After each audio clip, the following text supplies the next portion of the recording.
여러분 안녕하십니까? 화요일 뉴스나이트 시작합니다. 트럼프 미국 대통령이 우리 시간으로 내일 오전 9시까지 이란이 호르무즈 해협을 개방하지 않으면 4시간 안에 이란의 모든 다리와 발전소를 파괴하겠다고 경고했습니다. 자신이 제시한 최후 통첩을 하루 앞두고 이란을 향해 합의하라고 압박 수위를 최고조로 끌어올리는 것으로 보입니다. 첫 소식 워싱턴에서 신윤정 특파원이 보도합니다. 세 번째 연장한 이란에 대한 최후 통첩 시한을 하루 앞두고 트럼프 미 대통령은 마감 시한 직후 강력한 군사행동으로 직행할 수 있다고 경고했습니다. 내일 오전 9시, 미 동부 시간 7일 오후 8시까지 종전안과 호르무즈 해협 개방 등에 이란이 합의하지 않으면 밤 12시까지 모든 교량과 발전소를 파괴할 수 있다는 겁니다. Never to be used again. I mean complete demolition by 12 o'clock. And it'll happen over a period of 4 hours if we wanted to.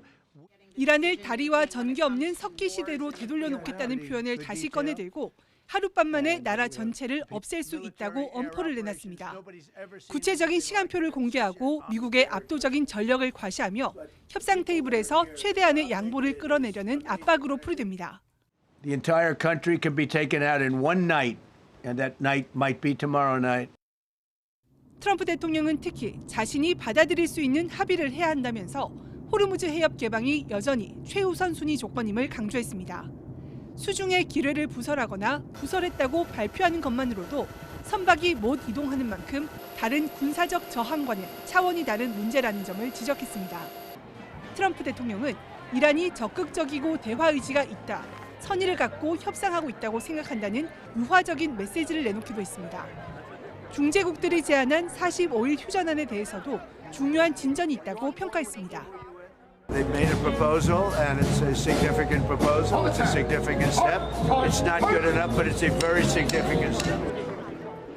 공언했던 전쟁 시한 6주가 다 돼가는 상황에서 더 이상의 최후 통첩 연기는 없다고 강조하는 듯한 트럼프 대통령이 자정의 폭격을 단행할지 전 세계가 긴장 속에 주시하고 있습니다. 워싱턴에서 YTN 신윤정입니다. 이렇게 모든 교량과 발전소를 파괴하겠다는 트럼프 미국 대통령의 위협에도 이란은 결사항전의 의지를 굽히지 않고 있습니다. 전국의 발전소에 청년들로 인간띠를 만들어 막겠다는 뜻도 밝혔습니다. 김선중 기자의 보도입니다. 나라 전역을 하룻밤 만에 없앨 수 있다는 트럼프의 위협에 이란군은 망상이라고 일축했습니다. 그러면서 트럼프의 압박이 이란군의 공세에는 아무런 영향도 주지 않을 것이라고 반박했습니다.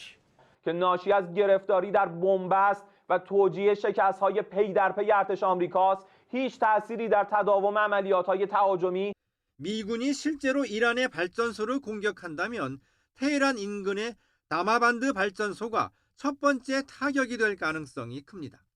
이란에서 가장 큰 발전소인데다 수도 테헤란에 당장 영향을 줄 수 있습니다. 이에 대해 이란은 이른바 인간띠를 만들어 발전소를 둘러쌀 것이라고 밝혔습니다. 이란 체육청소년부 차관은 예술가와 운동선수를 포함해 이란 청년들이 전국의 발전소에서 미국의 공격을 저지하자고 요구했습니다. 사실상 젊은이들을 인간 방패로 내세우겠다는 것으로 보입니다. من از همه جوانان، ورزشکاران، هنرمندان، بچه‌های دانشجو و دانشگاهی و اساتیدمون دعوت می‌کنم فردا سه‌شنبه 또 미군이 발전소를 공격할 경우 주변 국가들에 대한 보복 공격도 예고했습니다. 이미 아부다비의 바라카 원전과 두바이의 태양광 발전소 같은 대형 기반 시설 10곳을 보복 대상으로 지목했습니다. 또 호르무즈 해협을 개방하라는 트럼프의 요구에 맞서 아예 통행료를 걷기 위한 법안을 통과시키기로 했습니다. YTN 김선중입니다. 네, 트럼프 대통령이 설정한 최후 통첩 시한이 이제 12시간도 채 남지 않았는데요. 중동에서는 전운이 최고조에 달하고 있습니다.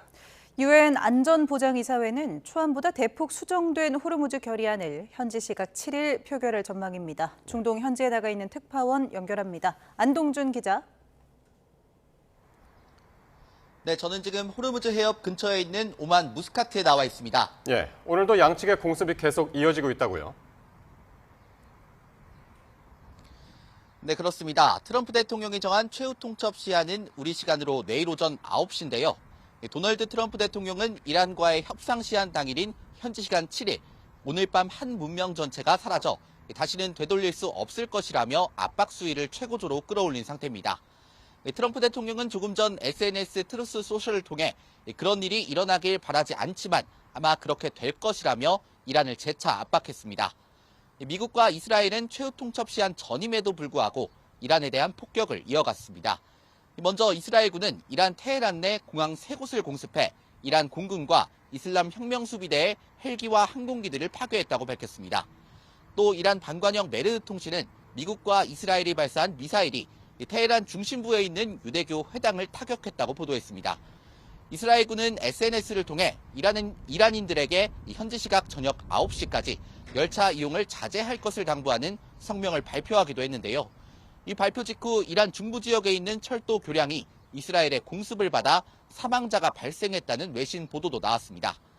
전날 석유화학단지 공습을 받은 이란은 밤사이 사우디 동부 도시 주바일에 있는 석유화학단지에 보복 공격을 가했습니다. 트럼프 대통령의 공격 예고 시한을 하루 앞둔 오늘 사우디아라비아와 섬나라 바레인을 잇는 교량이 잠시 폐쇄되기도 했습니다. 네, 이런 가운데 유엔 안보리에서 호르무즈 결의안을 곧 표결할 거라는 전망이 나온다고요?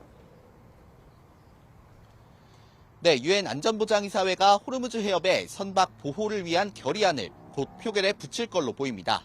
로이터 통신은 현지 시각 7일 해당 결의안이 안보리 표결에 붙여질 전망이라고 보도했습니다. 결의안은 초안과 언론에 알려진 수정안보다도 더 수위를 낮춰 수정된 것으로 전해졌습니다. 애초 바레인이 제출한 결의안에는 호르무즈 해협의 통행을 방해하거나 간섭하려는 시도에 필요한 모든 방어적 수단을 승인하는 내용이 담겼습니다. 그러나 무력 사용을 허가하는 이 같은 문구에 거부권을 지닌 상임이사국 중국과 러시아가 반대 입장을 표명하며 표결이 연기됐습니다. 이 때문에 바레인은 해협을 폐쇄하거나 방해하려는 시도를 억제하기 위한 노력도 지지한다는 표현으로 수위를 낮춰 결의안을 수정했다고 로이터 통신은 전했습니다. 하지만 이란이 러시아 측에 결의하는 상황을 더 복잡하게 만들 뿐이라며 채택을 저지해달라고 요청한 것으로 알려지는 등 안보리 통과 여부는 여전히 불확실한 상황입니다. 예, 호르무즈 해협 상황도 궁금한데요. 최근에 이 호르무즈 해협을 통과한 선박이 늘고 있다는 분석이 나왔다고요. 네, 미국 CNBC 방송은 시장 분석업체 시트리니 리서치의 리포트를 인용해 최근 며칠 사이 호르무즈 해협의 통항량이 하루 약 15척 수준으로 늘었다고 보도했습니다. 시트리니는 하루 4-5척의 유조선이 선박 자동 식별 장치를 완전히 끈 채 해협을 통과하고 있다고 전했습니다. 이 때문에 실제 선박 이동량은 데이터가 보여주는 것보다 더 많고 최근 며칠 새 가속화하고 있다는 분석입니다. 또 4에서 6주 안에 이란 전쟁의 50% 수준까지 운항량이 회복될 가능성이 있다고 전망했습니다. 이 업체는 리포트 작성을 위해 오만의 애널리스트를 파견해 어부와 밀수업자, 지역 관리들을 인터뷰했다고 설명했는데요. 하지만 이를 보도한 CNBC는 애널리스트 한 명의 한 차례 현장 방문과 교차 검증이 어려운 인터뷰 증언에 기반한 것임을 유의해달라고 지적하기도 했습니다. 지금까지 오만 무스카트에서 YTN 안동준입니다. 미국이 이란 원유 수출의 거점인 하르그 섬을 다시 공격했다고 이란 언론이 보도했습니다. 이란의 반관영 메흐르 통신에 따르면 현지 시각 7일 미국과 이스라엘이 하르그 섬을 공격해 여러 차례 폭발음이 들렸다고 전했습니다. 로이터 통신도 미군 관리를 인용해 하르그 섬의 군사시설을 공격했다고 보도했습니다. 미국은 지난달 13일에도 하르그 섬의 군사시설을 공습했습니다. 트럼프 미국 대통령의 최후 통첩 시한을 앞두고 이란 혁명수비대가 미국이 레드라인, 금지선을 넘어서면 중동 밖까지 공격하겠다고 경고했습니다. 혁명수비대는 현지 시간 7일 국영TV를 통해 발표한 성명에서 미국 테러부대가 레드라인을 넘는다면 우리의 대응은 중동을 넘어설 것이라고 밝혔습니다. 또 미국과 중동의 동맹국들이 수년간 석유와 가스를 이용하지 못하게 기반 시설을 공격하겠다며 무차별 공격을 예고했습니다. 이란의 새 최고 지도자인 모즈타바 하메네이가 현재 의식 불명에 빠져 있다는 언론 보도가 나왔습니다. 여러 가지 설과 달리 이란 내부에서 치료를 받고 있지만 이란 정권의 주요 의사결정에 관여하지 못하는 상태라는 겁니다. 김주영 기자가 보도합니다. 이란 혁명수비대 고위장성이 이스라엘의 공습으로 숨진 뒤 이란 측은 현지 시간 6일 최고 지도자 모주타바 하메네이 이름으로 입장문을 공개했습니다. صف استوار رزمندگان و مجاهدان راه حق و حقیقت در ایران اسلامی و نیروهای مسلح جانفدا چنان صفی بلند و بنیانی مرصوص شده است که ترور و جنایت نمیتواند در آرمان جهادی آنها خلل ایجاد کند. 강경한 메시지가 담겼지만 이번에도 모주타바는 목소리조차 드러내지 않았습니다. 개전 이후 한 번도 공개석상에 나타나지 않다 보니 얼굴을 다쳤다거나 러시아에서 치료를 받고 있다는 등 여러 소문이 무성하게 퍼졌습니다. 그런데 모주타바가 실제로는 의식불명 상태에 빠져 있다는 주장이 제기됐습니다. 영국 일간 더타임즈는 외교 문서를 인용해 모주타바가 의식을 찾지 못한 채 치료를 받고 있다고 전했습니다. 미국과의 협상은 물론 이란 정권의 주요 의사결정에 관여하지 못하고 있다는 겁니다. 치료 장소는 이란 테헤란 남쪽의 시아파 이슬람 성지인 도시 곰이 지목됐습니다. 관련 정보는 미국과 이스라엘이 수집한 것으로 걸프 동맹국들도 해당 정보가 담긴 외교 문서를 공유한 것으로 알려졌습니다. 이 같은 주장은 앞서 도널드 트럼프 미국 대통령이 모주타바의 건강 상태에 대해 언급한 내용과 맥을 같이 합니다. He may be alive, but he's obviously very seriously in trouble. He's seriously wounded.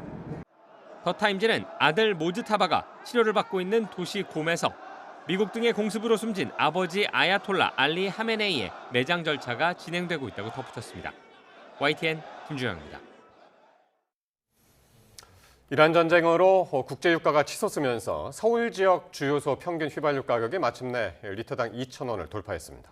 러시아 우크라이나 전쟁이 한창이던 2022년 7월 이후 3년 8개월 만입니다. 정현우 기자의 보도입니다. 서울에 있는 알뜰 주유소에 이른 아침부터 차량이 길게 늘어섰습니다. 리터당 휘발유 가격 2,000원대가 코앞이란 얘기에 미리 주의해두는 것이 이득일까 급한 마음에 찾은 운전자가 많습니다. 지금 반 남았는데도 오늘 마지막 태우려고 지금 들어왔고 출퇴근하는 사람 입장에서는 피부로 많이 와닿고요. 이러한 우려 속 서울 지역 주유소 평균 휘발유 가격은 전날보다 10원 이상 뛰며 결국 2,000원을 넘겼습니다. 2,000원대 돌파는 러시아 우크라이나 전쟁이 한창이던 2022년 7월 이후 무려 3년 8개월 만입니다. 서울 지역 평균 경유 가격 역시 전날보다 두 자릿수 넘게 껑충 뛰면서 1,900원 후반대에 진입한 모습입니다. 전국 평균 휘발유 가격도 조만간 2,000원을 찍을 것이란 전망 속 이제 자차 운전을 포기해야 할 것 같다는 반응도 나옵니다. 1,800원까지는 좀 어떻게 차를 타고 다니겠는데 좀 2,000원 넘으니까 이제 지하철 타고 다녀야 되지 않을까 생각하고 있습니다. 정부 역시 휘발유 가격 상승은 당분간 꾸준할 것으로 전망했습니다.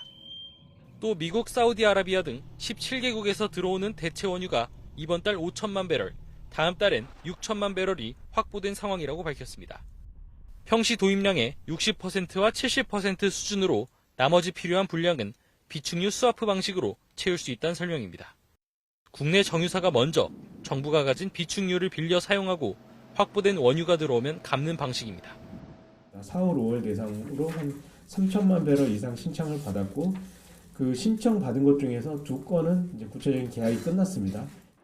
이런 가운데 정부는 정유사가 주유소에 공급하는 석유 제품의 가격 상한선을 정하는 3차 최고 가격을 모레 발표하고 다음 날부터 적용할 예정입니다. 국제유가가 계속 오르는 상황에서 리터당 210원씩 인상한 지난번 2차 지정 때보다 오름폭이 더 커질지 관심이 쏠립니다. YTN 정윤우입니다. 에너지 위기 극복을 위해서 잠시 뒤 0시부터 공공부문 차량 5부제가 2부제로 바뀌고 또 공공기관이 운영하는 공영주차장도 5부제를 시행합니다. 내일은 수요일이라서 차 번호 끝자리가 3번이나 8번이면 공영주차장을 이용할 수 없게 되는데요. 생계형 차량이나 전기차는 예외를 인정받을 수 있습니다. 박기환 기자가 보도합니다. 공공기관 임직원과 관용차에 적용되던 5부제가 홀짝제인 2부제로 강화된과 동시에 전국 3만여 곳에 달하는 공영주차장에도 5부제가 시행돼 차 번호 끝자리와 요일을 잘 확인해야 합니다.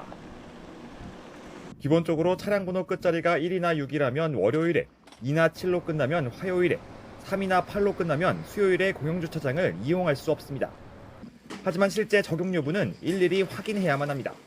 대중교통 환승주차장 등 지역 여건을 고려하여 시행이 곤란하다고 판단되는 공영주차장은 제외할 수 있습니다. 장애인 차량이나 전기차 등은 제외되고 생계형 차량으로 주차가 불가피한 경우도 공공기관장의 판단으로 제외시킬 수 있습니다. 유료 주차장만 대상이 되는데 거주자 우선 주차구역과 전통시장, 관광지 인근 주차장은 지자체 결정에 따라 오부제가 적용되지 않을 수도 있습니다. 또 인천공항 같은 환승 주차장도 마찬가지입니다. 시청이나 경찰서 주차장은 직원엔 2부제, 민원인엔 5부제를 적용합니다. 5부제 대상에서 제외되는 운전자와 차량도 미리 숙지해야 합니다. 10인승 이상 버스나 택배 차량, 택시 같은 생계형 차량은 물론 장애인이나 국가유공자 차량, 전기 수소차 등은 예외로 인정받습니다. 반면 임산부나 미취학 아동 동승 차량, 생계형 차량 등은 소관기관에서 별도의 비표를 발급받아야만 주차장을 이용할 수 있습니다. 석유를 조금이라도 사용하는 하이브리드 차량과 경차도 예외 없이 이번 5부제 대상에 포함됐습니다. 정부는 에너지 자원 안보 위기 경보가 해제될 때까지 이 같은 조치를 이어갈 방침입니다. YTN 박견입니다. 네, 계속해서 중동 사태 39일째 상황을 전문가들과 함께 짚어보겠습니다. 네, 박현도 서강대 유럽연화 연구소 교수, 반길주 국립외교원 교수 나와 있습니다. 두 분 어서 오십시오. 안녕하십니까. 자, 트럼프 대통령이 제시한 최후 통첩 시한이 이제 11시간하고 조금 더 남았습니다. 우리 시간으로 내일 오전 9시니까요. 트럼프 대통령이 조금 전에 트루스 소셜을 통해서요. 오늘 밤 한 문명 전체가 멸망할 것이다. 무시무시한 또 이야기를 썼습니다. 표현 수위가 갈수록 높아지고 있는 것 같습니다. 어떻게 보십니까? 완전 전쟁 범죄 수준의 말입니다. 한 문명을 없앤다는 거는 이건 사실은 세계 최강국이 할 수 있는 말은 아니죠. 문명 대국이라고 하는 미국이 할 말은 아니고요. 협박치고는 너무나 이건 사실은 수준이 낮은 협박이라고 저는 생각을 하고요. 그만큼 뭐 강력하게 공격을 하겠다라는 말인 것 같은데요. 동시에 제가 또 확인한 바로는 지금 나오는 이야기는 트럼프 대통령이 온갖 채널을 다 이용해서 이란과 직접 대화를 하려고 노력하고 있다라는 그런 보도도 있습니다. 그러니까 중재국을 통하지 않고, 네, 뭐 모든 중재국을 통하고 중재국을 통하던 정보기관을 통하던 이란과 직접적으로 설득을 하려고 하는 시도가 있다는 노력은 하고 있다고 그러는데요. 그 결과는 지금 뭐 좋게 나온 것 같지는 않습니다. 왜냐하면 이란은 물러서지는 않을 거거든요. 네, 이렇게 실제 군사 행동을 염두에 둔 경고처럼 서두에는 읽히는데 말씀하신 것처럼 이 트루스 소셜 내용을 보면 끝에 뭐 정권 교체가 이루어지고 혁명적으로 이루어진다면 혹시 누가 알겠는가 하면서 또 협상의 여지를 살짝 열어둔 것으로도 읽히거든요. 어떻게 보세요? 트럼프 대통령은 막판까지도 협상을 이제 고민하는 것 같습니다. 왜냐하면 석기 시대라는 용어 이후에 문명 용어를 꺼낸 거는 원래 이제 그 용어 끝낼 필요 없이 내일 9시, 한국 시간으로 9시 되면 그냥 석기 시대와 작전을 시작하면 되는 거거든요. 문명이라는 얘기를 한 번 더 얘기함으로써 공포를 조성해서 최후 통첩의 성격의 협상 동력을 높인 것이죠, 사실. 근데 이제 문명을 과연 없앨 수 있느냐? 재래식 무기는 안 됩니다. 그럼 어떻게 없앨 수 있냐? 핵무기를 쓰는 것밖에 없거든요. 미국에 핵무기가 있긴 하죠. 근데 핵무기를 써서 문명을 없앤다? 이건 사실 상상할 수 없는 일이잖아요. 근데 이제 핵무기 대 핵무기로 사실 공포의 균형이 이루어지면 핵무기를 안 쓰는 역학인데 지금은 미국하고 이란하고는 서로 공포 전쟁을 하고 있는데 사실은 타격과 초토화 작전이 될 가능성이 높아요. 그러니까 핵무기의 공포의 균형하고는 다르게.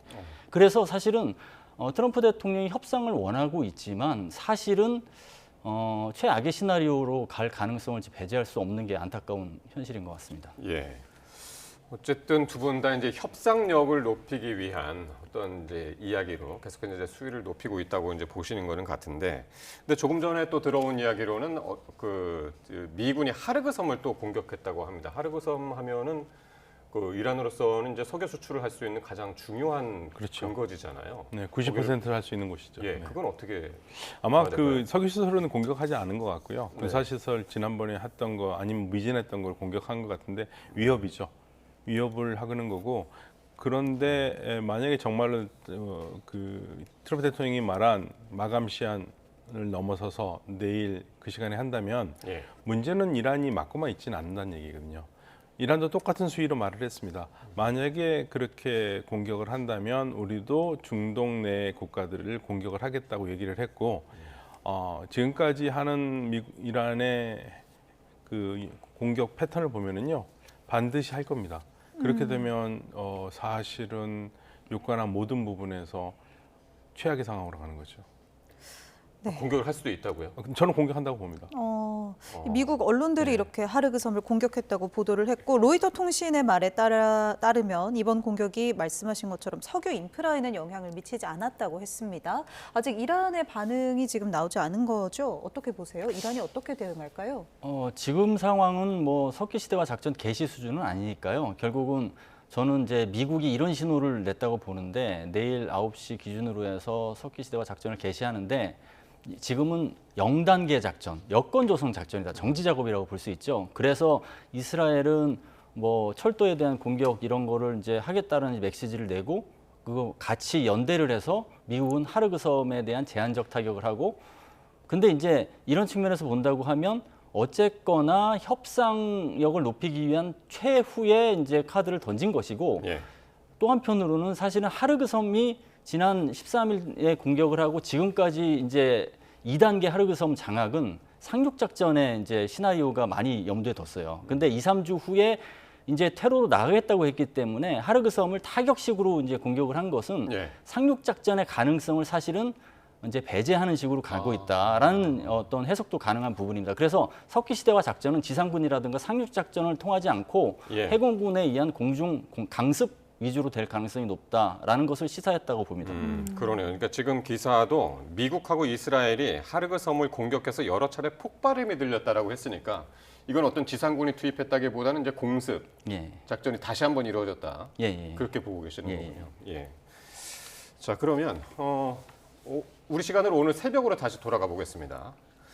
그 미국하고 이란이 이제 45일의 휴전안 이걸 이제 중재국으로부터 받아들였는데 트럼프 대통령이 이를 중요한 진전이다 그렇게 평가를 했습니다. 하지만 곧 이어서 이어진 기자회견에서는 이란을 향해서 또 최후 통첩을 날렸는데요. 그 이야기 한번 직접 듣고 오겠습니다. They made a proposal, and it's a significant proposal. It's a significant step. It's not good enough, but it's a very significant step. Never to be used again. I mean, complete demolition by 12 o'clock. And it'll happen over a period of 4 hours if we wanted to. 자, 4시간 안에 이란의 모든 교량과 발전소를 이제 파괴하겠다고 다시 한번 강조를 했습니다. 아까 박 교수께서 말씀하신 대로 전쟁 범죄라는 이제 그런 비판들이 많이 있는데 이렇게 이란의 민간 시설을 겨냥하는 건 어떤 이유에서일까요? 사실은 목줄을 완전히 재놓겠다는 거죠. 그러니까 뭐 무차별하게 하겠다는 겁니다. 사실은 이거 전쟁 범죄 맞거든요. 근데 트럼프 대통령은 아니라고 그러고 참모들도 아니라고 계속하는데 저는 어떤 생각이 드냐면 다리를 부실 때 이란에서 가장 높은 다리인 카라지하고 테헤란을 연결할 다리를 부술 때 미국이 내놓은 말이 이 다리로 미사일 운반하니까 이것도 시설이기 때문에 부순다는 참 말도 안 되는 변명을 했거든요. 제가 어떤 생각을 들었냐면 그 전에 미국이 그 이란의 핵 제재를 할 때 이란에 파는 물건이 핵무기 개발에 도용되는 쓸 수 있는 상태라면은 안 된다라는 거로 금지를 시켰잖아요. 근데 그게 우리가 핵무기 쪽에 쓰거나 핵 발전에 쓰는 거 하면 굉장히 고급스러운 여러 가지 인지로 갔지만 사실은 그걸 걸기 시작하면 수도꼭지도 걸리고요. 페인트도 걸리고 다 걸립니다. 그러니까 그런 식인 거죠.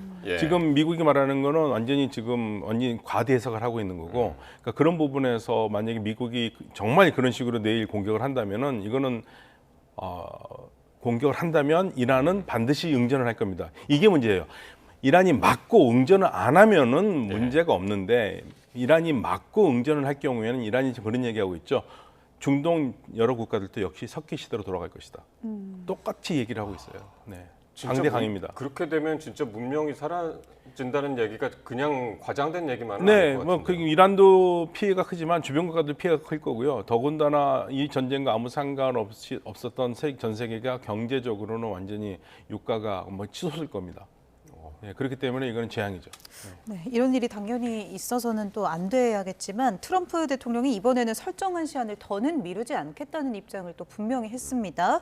세 차례를 연장하고 다시 나온 최후 통첩이 이제 11시간 정도 남은 셈이니까 최후 통첩인데 여기서 한 번 더 연장이 될 가능성, 번복이 될 가능성 혹시 있을까요? 사실 최후 통첩은 한 번으로 그쳐야죠, 사실. 근데 버전 뭐 2, 3, 4, 5까지 나오는 네. 상황이니까 최후 통첩으로서의 기능은 더 이상 없고 이것을 최후 통첩이 뭐 전혀 변화가 없는 상황에서 다시 한번 한다고 하면 협상력, 동력도 의미가 없을 뿐더러 미국의 군사력을 굉장히 약하게 볼 수 있는 오판을 제공할 수 있기 때문에 그러지 않을 거라고 보고 다만 미국은 변하지 않는데 이란이 약간 변한다. 그러면 미국 입장에서도 같이 변할 가능성은 있는 거죠. 그게 뭐냐면 이란이 지금 어쨌거나 트럼프 행정부에서는 협상을 이제 원하는 건 분명하니까 거기에 맞춰서 최소한 양자 직접 소통을 하겠다라고 이야기를 하면 굳이 내일 아침 9시에 석기시대와 작전을 할 필요가 없는 거거든요. 근데 지금처럼 평행선을 달린다 그럼 어쩔 수 없이 그 함정으로 빨려 들어갈 수밖에 없는 게 블랙홀이 되는 거죠, 사실. 그렇게 될 수밖에 없는 게 현실인 것 같습니다. 예. 그래서 이제 공은 사실은 이란에게 있다 이렇게 평가할 수 공은 있습니다. 이란 예. 측에 있는데 절대 그걸 다시 그거를 이제 온전히 그냥 받아들일 수만은 없다. 이제 그런 이야기를 이제 계속해서 이제 하고 있고 오만한 언사라고 그랬습니다. 조금 전에 이야기했던 기자회견에서 했던 트럼프 대통령의 이제 말에 대해서 그리고 그런 공세는 아무런 영향을 주지 않는다. 그러면서 조금 전에 박 교수님 말씀하신 것처럼 미국이 레드라인, 금지선을 넘어서면 중동 밖까지 이제 공격하겠다고 굉장히 세게 지금 이야기하고 있는데 트럼프의 이런 아무리 거친 이야기들이 이란에는 지금 먹히지가 않는 것 같습니다. 예, 먹히지 않습니다. 이란은 어차피 이래 주거나 저래 주거나 죽는 건 마찬가지니까 여기서 굴복을 하면은 더 죽는다는 거 알아요. 예, 그렇기 때문에 강하게 나올 거고요. 유일한 희망이 있다면 제가 생각하는 유일한 희망은 갑자기 중국과 러시아가 급히 뛰어들어가지고 이란을 설득해서 이란이 한 말은 아니지만 중국과 러시아가 이란이 호르무즈 해협을 다소는 열 마음이 있다. 예. 이런 식으로 해가지고 트럼프 대통령한테 전하면 트럼프 대통령이 이란이 우리한테 굴복했다 하면서 다시 협상을 하겠다라고 나올 수는 있을 것 같아요. 또 한 번 이제 유예 기간 예, 한번 두고 그런 식으로. 그러니까 지금 트럼프 대통령이 스스로가 외치는 것보다는 이란에서 어떤 액션이 나와야 돼요. 우리 방 교수님이 말씀하신 것처럼 이란에서 액션이 나오면 그걸 가지고 빌미로 그래 그러면 좀 잠깐 얘기를 해보겠다 이렇게 할 수 있지만 이란이 그렇게 나올지가 일단 의문이고요. 근데 지금 말씀하신 중국하고 러시아가 그럴 가능성이 있습니까? 그게요. 그게 문제입니다. 예. 근데 끼어들 가능성도 있지 않을까요? 왜냐하면 전 세계적인 영향을 생각한다면. 그러니까 지금은 이제 파키스탄이라든가 그 주변국에서 중재국들 역할을 하고 있잖아요. 이제 러시아하고 중국이 적극적인 움직임은 아직까지 안 보인단 말이에요. 그런데 파키스탄 말만은 움직이진 않거든요. 이란이 계속적으로 중국과 러시아의 중재를 얘기를 했고요. 그다음에 파키스탄도 중국을 만나고 왔습니다. 만나고 와서 어느 정도 긍정적인 답을 얻었는데 그래서 저는 조금 될 거라고 생각을 했고 그저께에는 이미 중국과 러시아가 이란과 얘기를 하고 있다는 얘기가 나와서 일부 전문가들은 중국과 러시아의 의견을 이란이 거부하기는 어려울 거라고 얘기를 했는데 지금 상황에서는 아무런 진전이 없거든요. 그러니까 지금 이 미국-이란 전쟁 와중에 가장 수혜국이라고 하면은 지금 꼽는 나라들이 러시아하고 중국이잖아요. 근데 호르무즈 해협 때문에요. 호르무즈 해협도 그렇고 이란이 완전히 망가질 수 있다라는 걱정 때문에 끼어들 가능성이 있겠죠. 네. 반 교수께서는 어떻게 보세요? 이런 가능성? 중국하고 러시아가 개입할 가능성? 중국과 러시아가 개입해서 이 문제를 해결할 수 있으면 개입을 하겠죠. 근데 중국과 러시아는 중국과 러시아 자체에 또 국익이 있어요. 그래서 개입했다가 그 국익에 약간 손해 볼 수 있는 여지도 있기 때문에 우회적으로 도움을 주는 식으로 할 것이다. 예를 들어 같으면은 이란이 맞불 작전에 나설 때 러시아가 이스라엘의 어느 곳을 타격할지 정보를 줬다고 알려지고 있잖아요. 네. 예를 들어서 뭐 에너지 허브 그다음에 뭐 에너지를 이스라엘은 주변국하고 연결하지 않기 때문에 몇 가지 핵심 노드만 타격을 하면 완전히 그냥 고립된 에너지 블랙아웃을 만들 수 있다. 그런 정보는 대단히 중요한 정보거든요, 사실. 그런 정보를 주는 식으로 도와줄 수는 있어도 직접 역할을 하는 데는 미국이 탐탁치 않게 생각할 뿐만 아니라 사실은 전략적 이득이 없다고 생각할 수 있어요. 왜냐하면 중국의 이득은 뭐냐면 결국은 미국으로부터 패권을 가져가는 겁니다. 네. 2049년까지 중국몽이라는 게. 근데 지금 판단은 미국이 그 전략적 위상이 낮아지니까 그거보다 좀 빨리 당길 수 있을 거라고 생각을 해요. 거기에서 국제 규범이 막 잠식되는 상황에서 끼어들면 중국이 그런 우위를 점하는 데 불리할 수 있고, 러시아는 지금 미국이 하는 행태만으로 러시아가 사실은 우크라이나의 주권을 침탈한 것을 정당화할 수 있거든요. 지금 규칙이 다 깨진 시대다. 예. 그런 이익이 있는 상황에서 거기 예. 거의 뭐 중앙으로 들어갈 필요가 없다는 거죠. 그러니까 간접적으로 이득을 쟁취하는 식으로 그런 식으로 관여할 가능성이 높다고 봅니다. 네, 그럼에도 불구하고 이제 제3국을 통해서 중재하는 양측에 전달이 된 상태입니다. 트럼프 대통령은 이에 대해서 충분하진 않지만 중요한 진전이라고 평가를 했는데, 이란은 여전히 영구적인 종전을 좀 원하는 것 같고, 이 영구적인 종전에 더해서 트럼프 대통령의 좀 체면을 살려줄 호르무즈 해협 일시 개방, 이 정도 선에서 어느 정도 좀 진전이 있을 가능성은 어떻게 아니, 보세요? 근데 이란은요, 지금 그냥 일시적인 휴전을 원하지 않습니다. 일시적인 휴전하면 다시 미국이 공격할 거라고 반드시 믿고 있기 때문에 확실하게 약속이 없는 한은 응하지 않을 거고 호르무즈 해협도 열지 않을 겁니다. 그게 이제 문제죠. 그러니까 아니 언뜻 보면은 45일간 휴전, 오케이 45일 동안에 다시 한번 얘기하자. 그때 종전을 얘기할 수도 있는 거고 협상 안으로. 그렇죠. 그렇게 할 수 있다고 우리는 생각을 하는데 이란은 그걸 그렇지 않을 거라고 보는 거죠. 45일이라는 시간에 미국이 뭔 짓을 할지 모른다는 겁니다. 사실 이 중재안이라는 것도 어떤 형태로 전달이 됐는지도 좀 의문인 게, 그렇죠. 어떤 기사에서 보면 사실 뭐 이메일 같은 거를 쓸 수도 있는 상황도 아니고 뭐 2000년 전 방법이랑 비슷하게 연락을 하고 있다, 뭐 이런 이야기를 하더라고요. 그러니까 이란은 안을 갖고 왔으니까 긍정적으로 검토를 해보겠다고 했는데 이거는 임시 휴전이잖아요. 이건 안 한다는 거예요. 그러니까 이란이 가지고 있는 미국에 대한 생각을 우리가 좀 이해해야 될 게 된 게요. 53년에 모사데그 총리를 넘긴 것도 미국이 한 거고요.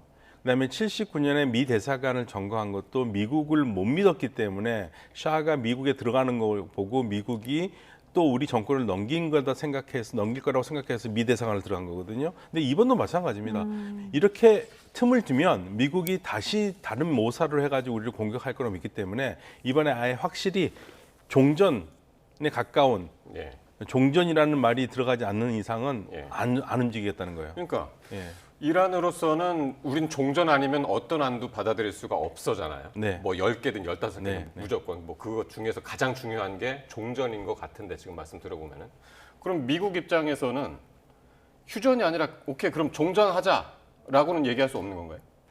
그게 이제 현실성이 없기 때문에 그런 것이죠. 지금 상황에서 요구 조건의 차이가 굉장히 크잖아요. 지금 15개였다 5개였지만 좀 15개에서 10개로 바뀌었잖아요. 그래도 여전히 간극은 크고, 이란은 미국을 침략국이라고 규정하는 것에서 시작하기를 원하고, 그리고 미국은 무조건 항복을 원하는데 무조건 항복이라는 용어를 대신 최근 들어 안 쓰면서 요구한 것들이 사실상 레짐 체인지하고 무력화된 그리고 달라진 이란의 모습을 원하는 거기 때문에 간극이 다르잖아요. 그리고 협상의 시점도 다릅니다. 그러니까 이란 입장에서는 침략국을 규정을 하면 핵무기를 그 단계에서는 얘기할 필요가 없는 거예요.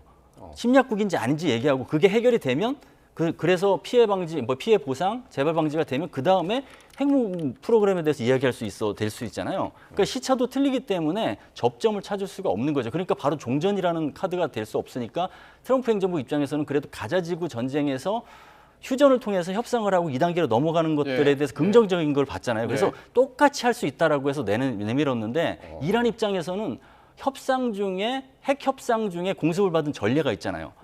그 전례가 있기 때문에 지금 못 믿는다라는 게 있는 것이고, 그 요구 조건의 간극이 크기 때문에 45일간 엄청나게 많은 이렇게 협상만 하는 것 같다가 결국은 원잇이 될 것이다라는 우려가 있어서 그래서 이게 사실은 그렇죠. 그 접점을 찾지 못하는 것이죠.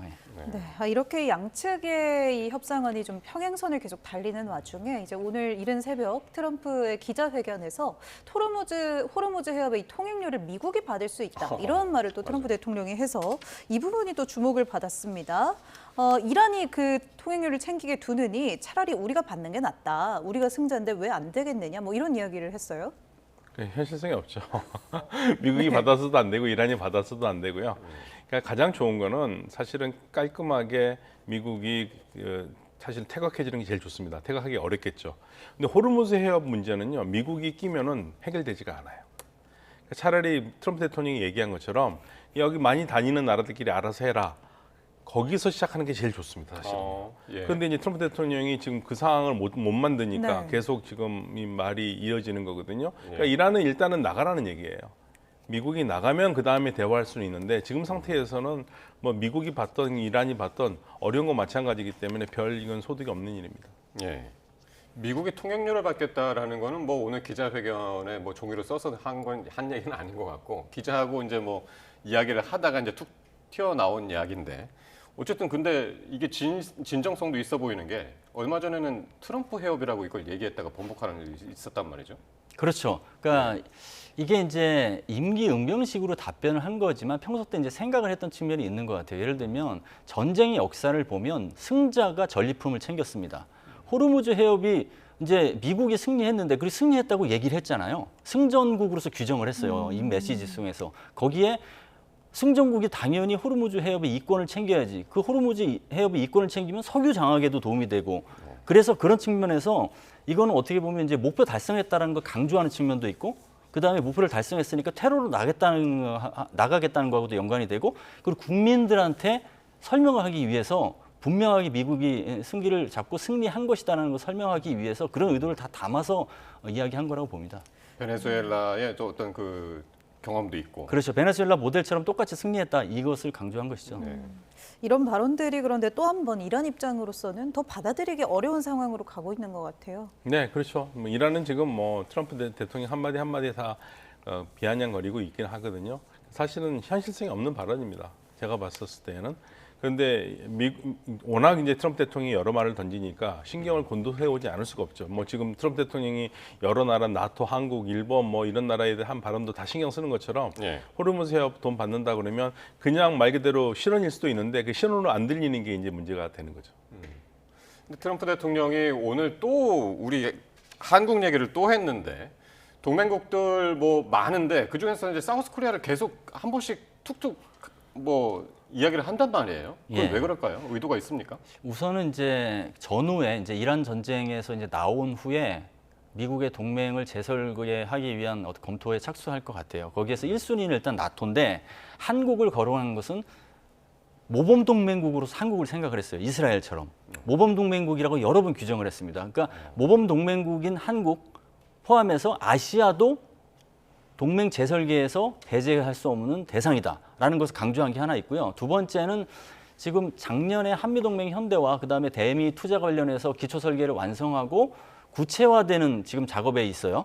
거기에서 미국이 원하는 컨텐츠 내용으로 해달라. 그리고 그 템포도 가속화하라는 그런 어떤 주문의 압박을 위해서 사실은 미리 이제 얘기를 꺼낸 것이다. 그게 이제 있을 수가 있고, 세 번째는 이와 유사한 상황이 됐을 때는 한국은 지금과 같이 미국의 요구를 수용하지 않는 선택지를 하면 안 된다라고 미래의 선택지를 굉장히 좁히게 하는 그런 측면도. 예를 들면 지금은 중동 일이지만 인도 태평양에서 이 유사한 상황이 일어났을 때 그렇게 요구하면 한국에게는 중동보다는 더 큰 부담일 거 아니에요. 그것까지 염두에 두고 한국의 선택지를 굉장히 좁히는 그런 압박의 성격도 있다고 봅니다. 그러니까 상당히 너 믿었는데 실망이야. 약간 이런 감정의 표현. 그렇게 들립니다. 네, 그러면서 또 주한미군 수를 45,000명으로 부풀려서 이야기를 하기도 했는데 새벽에 있었던 기자회견 사실 서두나 주요 내용들은 그 며칠 전 있었던 F-15 실종장교 구조작전의 성과에 대한 것들이었거든요.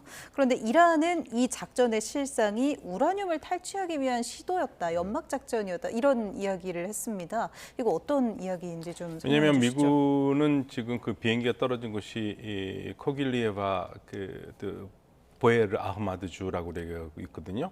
그럼 거기가 어디냐면 하르그 섬에서 더 들어가 바로 붙어 있는 게 호제스탄이고요. 호제스탄 바로 위쪽에 있는 아주 산악지대거든요.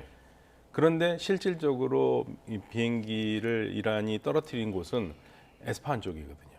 그건 어디입니까? 그러니까 많이 떨어져 있습니다. 에스파한, 이란의 중부 쪽이에요. 이란의 중부에 에스파한이 있고요.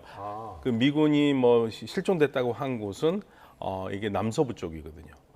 이제 차이가 있어요. 그러니까 미국이 그 지역 그 자체만으로도 거짓말을 하고 있다는 거예요. 거짓말을 하고 있고 그다음에 이란 쪽에서 얘기하는 것은 여기에 상당히 많은 군력이 들어왔다가 빠져나갔다는 겁니다. 이스파한 쪽에 핵시설이 실제로 핵시설이 많은 있습니다. 곳이죠. 예, 그렇죠. 이란에. 1차 전쟁 때 미국이 폭파했던 그리고 이번에도 폭파했던. 근데 거기에 지금 440kg의 60% 우라늄 농축이 있다고 지금 믿고 있거든요. 그거를 탈취하려고 들어갔다가 실패했다는 겁니다. 왜냐하면 미국 언론에서도 4월 2일에서 5일 사이에 작전이 있었다는 작전 계획이 있었고요.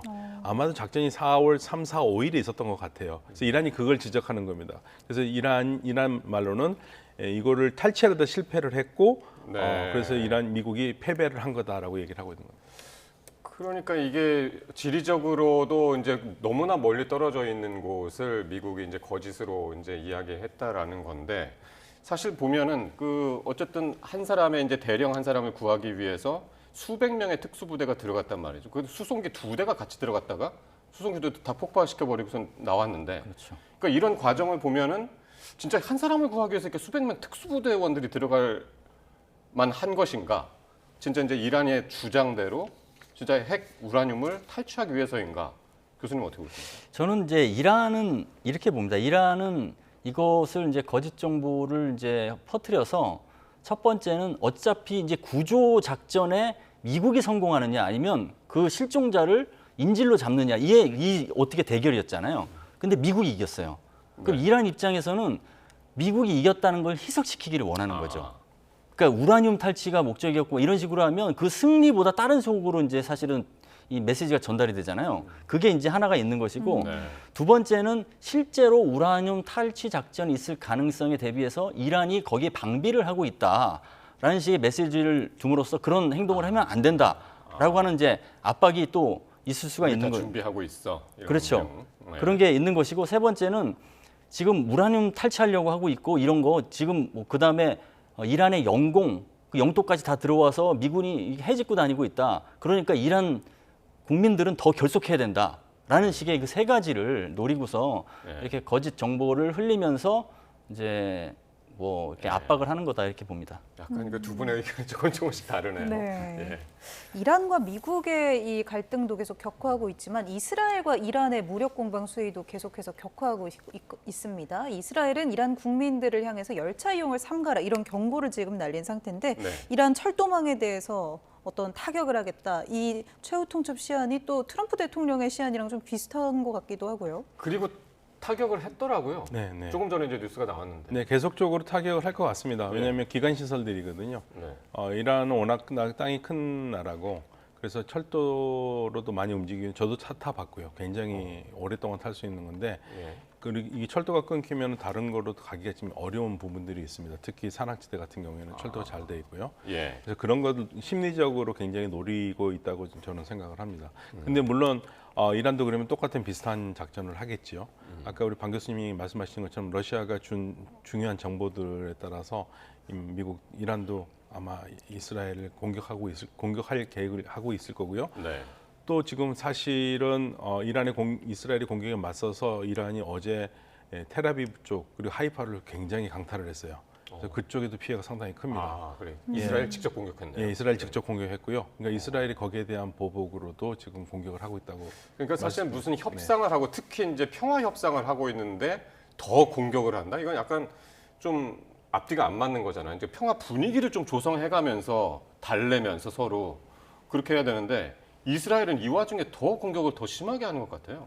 그렇죠. 이제 이게 협상 분위기를 띄우는 데는 사실은 방해 요소죠. 그러니까 이스라엘은 사실은 협상을 별로 탐탁치 않게 생각을 하고 있어요. 2단계 종전한 휴전 이거 자체도 뭐 이스라엘의 궁극적인 목표 달성에는 방해가 된다고 생각을 하는 거죠. 이번에 이제 이란에 대한 수십 년 만에 찾아온 어떤 이란을 이제 붕괴시킬 기회가 이스라엘에겐 중동 재편의 어떤 전략적 혹인데 그게 이렇게 흐지부지 지나면 안 된다라고 해서 사실은 불편해하는 상황에서 어쨌거나 미국이 그래도 테러로 나가기 전에 종결 작전을 한다고 했으니 이스라엘이 좀 공조하는 척은 하면서 나중에 미국이 테러로 나가면 혼자 단독 작전을 할 수 있는 여건을 조성하고 명분을 만든다. 그게 이제 내심에 있는 것 같습니다. 미국은 종전하고 떠나더라도 우린 계속하겠다. 그렇죠. 왜 혼자서 많이 싸워왔으니까요. 이제. 근데 이제 이란이 저렇게까지 무력화된 상황에서는 더 싸우기가 쉽다라 생각하겠죠. 네, 이렇게 이스라엘도 이란에 대한 공습을 또 이어갔지만 이란은 반격이 또 만만치 않은 상황입니다. 특히 이란 정부는 인간띠를 만들어서 미국의 공격을 저지하자고 촉구하는 상황인데요. 직접 듣고 오겠습니다. من از همه جوانان، ورزشکاران، هنرمندان، بچه‌های دانشجو و دانشگاهی و اساتیدمون دعوت میکنم فردا سه‌شنبه 네, 이렇게 사실상 젊은이들을 인간 방패로 내세우겠다라고 들리거든요. 어떻게 보세요? 이란이 할 수 있는 최후의 방법이죠. 사람이 그렇게 띠가 있는데 공격을 하면 공격하는 쪽이 욕을 많이 먹을 수밖에 없잖아요. 네, 민간인 학살이다, 그렇죠, 전쟁 민간인 학살. 범죄다. 네, 그러니까 이거는 이란이 선택할 수 있는 어쩌면은 최후의 방법이기도 합니다. 어떻게 생각해 보면은 그동안 이제 계속해서 이제 공격 유예를 하고 이제 협상 시한을 늘리고 막 이제 그랬었잖아요. 몇 네. 차례를. 근데 이번에 이란이 이렇게 반응을 하는 거 보면 이란 입장에서도 이거 공격할 수도 있겠다. 네, 그럼요. 그렇게 생각할 수 있는 거 같아요. 그러니까 공격할 거 대비하고 준비를 하고 있는 거예요. 그러니까 이란이 지금 물러서지는 않는 거예요. 그러니까 이 트럼프 대통령의 당혹스러움이 여기에 있습니다. 이 정도 되면 이란이 어느 정도 와서 내가 열게요 이렇게 얘기를 해야 되는데 뭐 오히려 한마디 청년들을 한마디 결집시켜 그렇죠, 한마디 한마디 네. 다 맞대응하고 거기다 더해서 인간띠까지 한다는 것은 사실 미국에는 굉장히 부담스럽죠. 굉장히 그런 부담스럽습니다. 상황에서 타격을 하기는 어려울 것 같은데. 글쎄요, 뭐 타격할 수도 있을 것 같긴 한데요. 뭐 거기는 그쪽은 타격 안 하고 다른 데를 타격하겠죠. 민간이 없는 데로요. 그러니까 이게 지금 상당히 심각한 상태고, 그리고 이스라엘은 지금 이게 마지막 기회라고 생각을 해요. 이스라엘이 제일 걱정한 거는 트럼프 대통령이 갑작스럽게 이란과 휴전을 해버리는 거거든요. 예. 그러면 이스라엘은 뭘 걱정하냐면 트럼프 대통령 팀이 그냥 일단 휴전을 해놓고 나머지 나중에 디테일을 챙길 거라고 생각을 하는데 디테일도 안 챙기고 일단은 그냥 해버릴 것이다 생각을 하는 겁니다. 근데 이스라엘은 그렇게 되면은 이 엉망이 되니까 차근차근 하나하나 세부적으로 하면서 휴전을 해야 되는데 그렇지 못한 상황을 제일 우려하고 있는 거죠. 그래서 그 전에 휴전 얘기 나왔을 때에도 네타냐후 총리가 이스라엘군에게 시간 없다, 48시간 안에 이란을 공격해라 한 것도 바로 그러한 초조감이거든요. 예. 지금 그 초조감도 역시 반영돼 있다고 봅니다. 예. 근데 이게 이 이란만 이 미국을 향해서 이건 전쟁 범죄다라고 이야기하는 것이 아니라 다리 폭격하겠다고 그러고 발전소 폭격하겠다고 그랬을 때 처음에 미국 정가에서도 이 얘기가 나왔고 특히 이제 민주당 의원들이 상당히 이 전쟁 범죄다라는 얘기를 상당히 강조를 했었거든요. 반 교수 보시기에는 어떠세요? 그렇죠. 일단은 뭐 유엔 사무총장도 국제법 위반이라고 얘기를 했잖아요, 사실. 네. 그러니까 전쟁을 할 때는 전쟁에서 지켜야 되는 아무리 그 비극적인 그 전장이라 하더라도 지켜야 되는 원칙이 있어요. 그러니까 구분성과 비례성이 대표적인데 구분은 전투원하고 민간인을 구분해야 된다. 그다음에 비례성은 전쟁 목표에 필요한 수준만큼만 군사력을 써야 된다. 근데 두 가지 다 위배하는 거예요. 근데 이제 안타까운 지점은 현상을 명확히 본다면 미국이 공격하려고 하는 초토화 작전도 전쟁 범죄 성격이 있지만 이란이 인간을 방패막이로 해서 막고자 하는 것도 전쟁 범죄예요, 사실은. 전쟁 범죄의 대결입니다, 예. 사실. 그게 안타까운 것이고, 근데 인간 방패까지 이렇게 동원한 거는 저는 인간 방패를 실제적으로 그렇게 피해 당하게 하려는 뭐 의도라기보다는 미국을 어떻게든 압박하려는 속내가 먼저 있겠죠. 그거는 뭐냐면 말씀하신 대로 미국 내부에서도 이거는 안 된다. 전쟁 범죄고 국제법 위반이다는 목소리가 나오잖아요. 그러면 그 상황에서 과연 인간 방패를 하고 있는 상태에서 직접 타격을 할 수 있을까? 부담이 되잖아요. 그럼 목표를 바꿀 거 아니에요. 그래서 표적을 이렇게 지속적으로 어떻게 타겟팅을 해서 공격하는 것을 혼란시키는 것. 그게 하나 있고 두 번째는 미국 내부의 분열. 그 공격 자체에 대해서 분열. 그렇죠. 그러면 아무래도 트럼프 대통령이 다른 대통령보다 여론을 덜 눈치 본다 하더라도 그 정도로까지 중간선거까지 앞두고 있는 상태에서 더 이상은 퇴로가 없는 수준의 결정까지 내리면 부담이 될 거 아니에요. 그거를 노리고 이란이 인간 방패까지 동원하는 것 같은데 그렇다 하더라도 이란이 인간 방패까지 동원하는 것은 미국이 그럼에도 불구하고 공격을 하면 피해를 그대로 고스란히 받잖아요. 그러니까 그것 또한 전쟁 범죄라고 봐야 됩니다. 네, 정말 젊은이들을 발전소 주변으로 모여라 이런 말까지 나오는 상황인데 이란의 최고 지도자 모주타바는 계속 39일 차인 오늘도 계속 묘연한 상태였다가 소식이 좀 전해졌습니다. 일단 혁명수비대의 정보수장이 암살된 거에 대해서 규탄한다는 입장을 냈지만 이번에도 대리 목소리로 입장을 냈고 대독으로 또 모습을 드러내지 않고 의식불명이다. 사실상 통치 불가능한 상태다. 이런 외신 보도까지 나왔거든요. 어떻게 보세요? 사실 별 의미 없다고 생각합니다. 어차피 모주타바의 생사가 전국을 흔들 수 있는 자극은 아니고요. 이미 혁명수비대와 또 다른 성직자 그룹이 하나가 돼 있을 가능성이 있거든요. 네. 그러니까 모주타바는 하나의 그냥 쉽게 말하면 대표로 있고요. 예. 그래서 이거는 지금까지 많은 부분에서 그런 의심을 해왔어요. 네. 모주타바 정상적인 아닐 것이다라. 그렇기 때문에 지금 이 상황에서 모주타바가 있든 없든 그건 별 의미가 없고요. 지금 이란을 실질적으로 움직이는 마쿠의 세력들, 그러니까 혁명수비대와 또 다른 성직자 그룹이 있을 가능성이 있거든요. 그게 더 중요하다고 저는 생각합니다. 박 교수께서 워낙 이제 그쪽에 정통하시니까 지금 이제 더 타임스 보도에 의하면은 모주타바가 뭐 러시아에 갔다는 얘기도 있었고 뭐 치료를 받기 위해서. 근데 이제 그 이란 안에서 있다는 거 아니겠습니까? 네. 성지 쿰에서 치료를 받고 있다고 그러는데 쿰이라는 곳이 어디예요? 예, 이제 그 현지 발음은 곰이라고 그러고요. 네. 곰이라고 하는 곳인데 우리로 치면은 그러니까 테헤란에서 1시간 정도 떨어진 거리에 있습니다. 1시간 떨어버리고 이렇게 말씀드리면 제일 금방 와닿을 것 같은데요. 이란의 바티칸.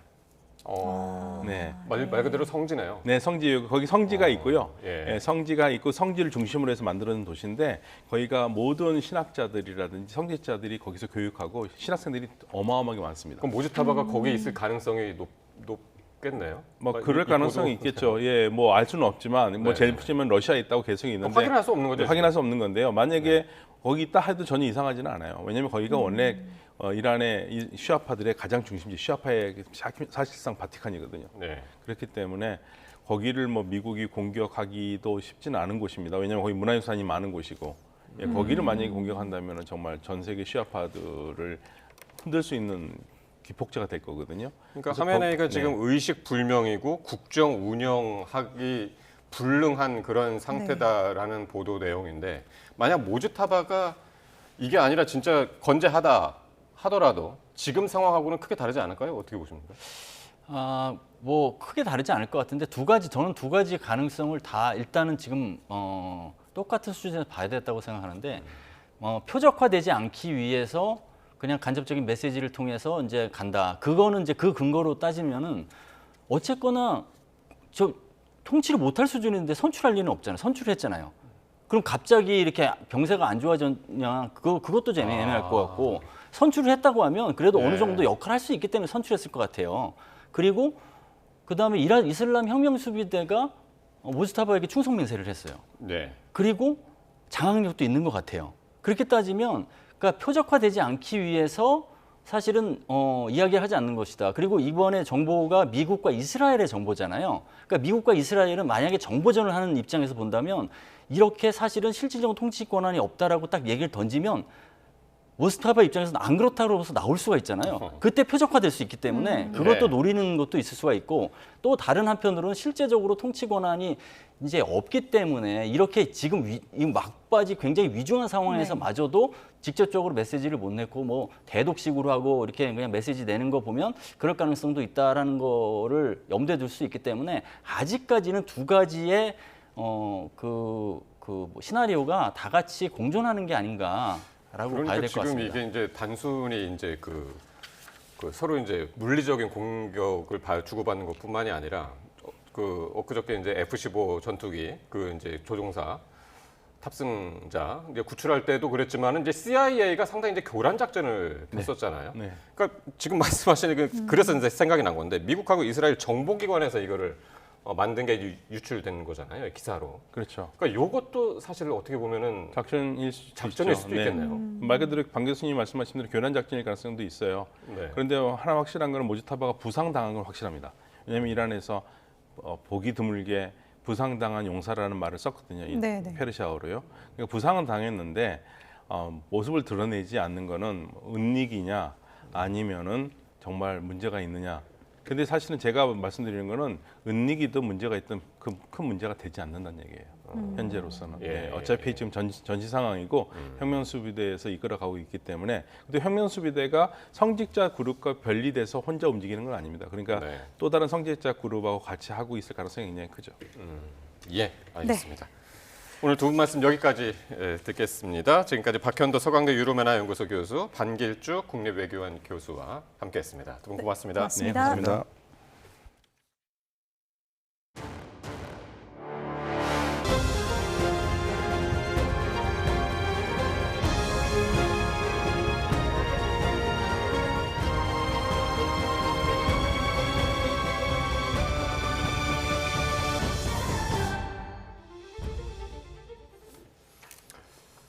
트럼프 미국 대통령이 설정한 최후 통첩 시한이 다가오면서 중동의 긴장감은 최고조에 이르고 있습니다. 미국과 이스라엘군은 이란의 주요 철도와 교량을 공습하기 시작했고 이란도 곧바로 사우디 최대 석유화학 단지의 보복 공격에 나섰습니다. 오만 무스카트에서 안동준 기자의 보도입니다. 최후 통첩 시한이 임박한 가운데 이스라엘군이 이란 민간인들을 향해 열차 이동을 자제하라고 발표했습니다. 이란의 철도망까지 공격 범위를 넓히겠다고 예고한 겁니다.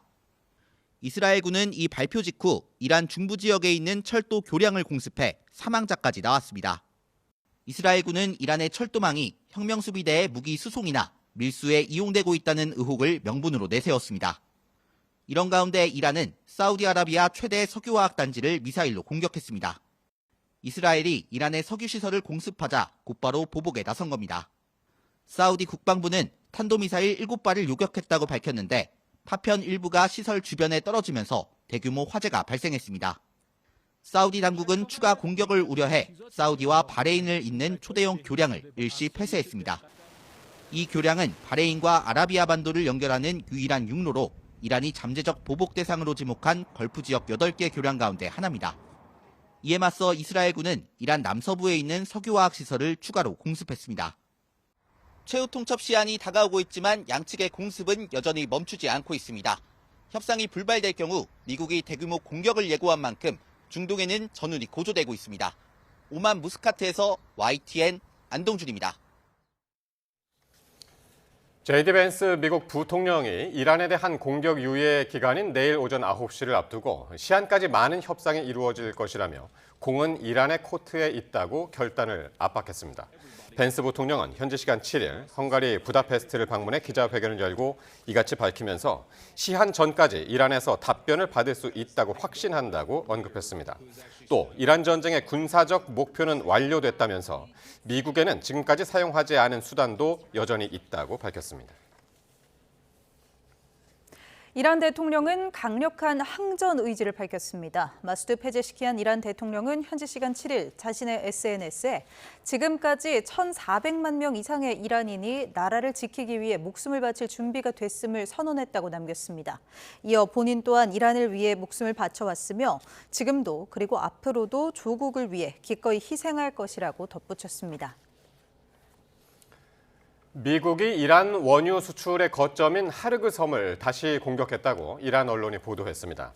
이란의 반관영 메흐르 통신에 따르면 현지 시간 7일 미국과 이스라엘이 하르그 섬을 공격해 여러 차례 폭발음이 들렸다고 전했습니다.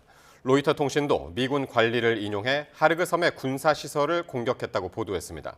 미국은 지난달 13일에도 하르그 섬의 군사시설을 공습했습니다. 도널드 트럼프 미국 대통령이 이란에 대한 공격 유예 시한인 내일 오전 9시를 앞두고 하나의 문명이 완전히 사라질 것이라며 이란을 압박하는 메시지를 보냈습니다. 트럼프 대통령은 현지 시간 7일 자신의 SNS 계정에 올린 글에서 그런 일이 일어나지 않기를 바라지만 아마 그렇게 될 것이라며 다시는 되돌릴 수 없게 될 것이라고 이란에 경고했습니다. 그러면서 어쩌면 혁명적으로 놀라운 일이 일어날지도 모른다며 협상 타결 가능성도 내비쳤습니다. 미국과 이란이 공식적으로 강경 대치를 이어가는 가운데 어떻게 해서든 파국을 막으려는 이 중재국들의 노력도 이어지고 있습니다. 이런 가운데 현재 미국에서 가장 강경한 인물은 트럼프 대통령이라는 보도도 나왔습니다. 보도에 유투건 기자입니다.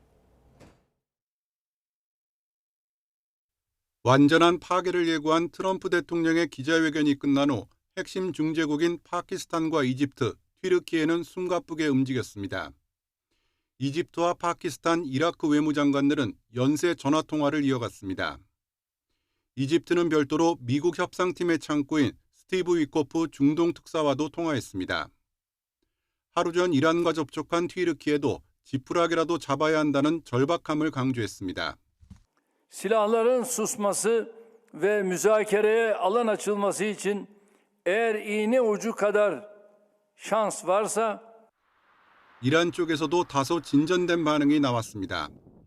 파키스탄 주재 이란 대사는 SNS를 통해 파키스탄의 긍정적이고 생산적인 노력이 중요하고 민감한 단계에 접어들었다고 언급했습니다. 미국과 이란을 협상장으로 끌어내려는 중재국들의 노력이 이어지는 가운데 미국에서 가장 강경한 인물은 트럼프 대통령이라는 보도가 나왔습니다. 온라인 매체 악시오스는 제이디 벤스 부통령을 포함한 협상팀은 당장 협상을 타결해야 한다는 의견이라면서 이같이 전했습니다. 피트 헤그세스 국방장관 등 강경파들도 트럼프 대통령에 비하면 비둘기파처럼 보인다는 언급도 있었습니다. 여기에 이스라엘은 물론 사우디와 아랍에미리트가 중대한 양보를 받아내지 않는 한 휴전에 동의해서는 안 된다며 트럼프 대통령을 압박하고 있다고 전했습니다. YTN 유튜원입니다. 이란의 새 최고 지도자인 모즈타바 하메네이가 현재 의식불명에 빠져 있다는 언론 보도가 나왔습니다. 여러 가지 설과 달리 이란 내부에서 치료를 받고 있지만 이란 정권의 주요 의사결정에 관여하지 못하는 상태라는 겁니다. 김주영 기자가 보도합니다. 이란 혁명수비대 고위장성이 이스라엘의 공습으로 숨진 뒤 이란 측은 현지 시간 6일 최고 지도자 모즈타바 하메네이 이름으로 입장문을 공개했습니다. صف استوار رزمندگان و مجاهدان راه حق و حقیقت در ایران اسلامی و نیروهای مسلح جانفدا چنان صفی بلند و بنیانی مرصوص شده است که ترور و جنایت نمیتواند در آرمان جهادی آنها خلل ایجاد کند. 강경한 메시지가 담겼지만 이번에도 모즈타바는 목소리조차 드러내지 않았습니다. 개전 이후 한 번도 공개석상에 나타나지 않다 보니 얼굴을 다쳤다거나 러시아에서 치료를 받고 있다는 등 여러 소문이 무성하게 퍼졌습니다. 그런데 모즈타바가 실제로는 의식불명 상태에 빠져 있다는 주장이 제기됐습니다. 영국 일간 더타임즈는 외교 문서를 인용해 모즈타바가 의식을 찾지 못한 채 치료를 받고 있다고 전했습니다. 미국과의 협상은 물론 이란 정권의 주요 의사결정에 관여하지 못하고 있다는 겁니다. 치료 장소는 이란 테헤란 남쪽의 시아파 이슬람 성지인 도시 곰이 지목됐습니다. 관련 정보는 미국과 이스라엘이 수집한 것으로 걸프 동맹국들도 해당 정보가 담긴 외교 문서를 공유한 것으로 알려졌습니다. 이 같은 주장은 앞서 도널드 트럼프 미국 대통령이 모즈타바의 건강 상태에 대해 언급한 내용과 맥을 같이 합니다. He may be alive, but he's obviously very seriously in trouble. He's seriously wounded. 더타임즈는 아들 모즈타바가 치료를 받고 있는 도시 곰에서 미국 등의 공습으로 숨진 아버지 아야톨라 알리 하메네이의 매장 절차가 진행되고 있다고 덧붙였습니다. YTN 김주영입니다. 미국이 예고한 최후 통첩 시한이 다가오면서 이 중동의 긴장감이 정점으로 치닫고 있습니다. 실제 타격이 이뤄질 경우 호르무즈 해협은 단순한 전장을 넘어 전 세계 경제를 마비시키는 심리적 빗장이 될 것이라는 우려가 나옵니다. 김잔디 기자가 보도합니다. 미국의 이란 본토 타격이 시작되는 순간 호르무즈 해협은 즉시 화약고로 변합니다. 이란 혁명수비대가 보유한 기뢰 6,000발과 자살 드론이 해협 곳곳에 깔리는 이른바 자살적 봉쇄가 현실화됩니다. 이란은 석유 수출길이 막히는 손해를 감수하고서라도 전 세계 에너지 공급망을 마비시키겠다는 전략입니다. 전문가들은 물리적 봉쇄보다 더 무서운 건 시장의 공포라고 지적합니다. 단 한 척의 배라도 기뢰에 접촉되는 순간 전 세계 해운 보험사들은 이 지역의 보험 인수를 즉각 거부하게 됩니다.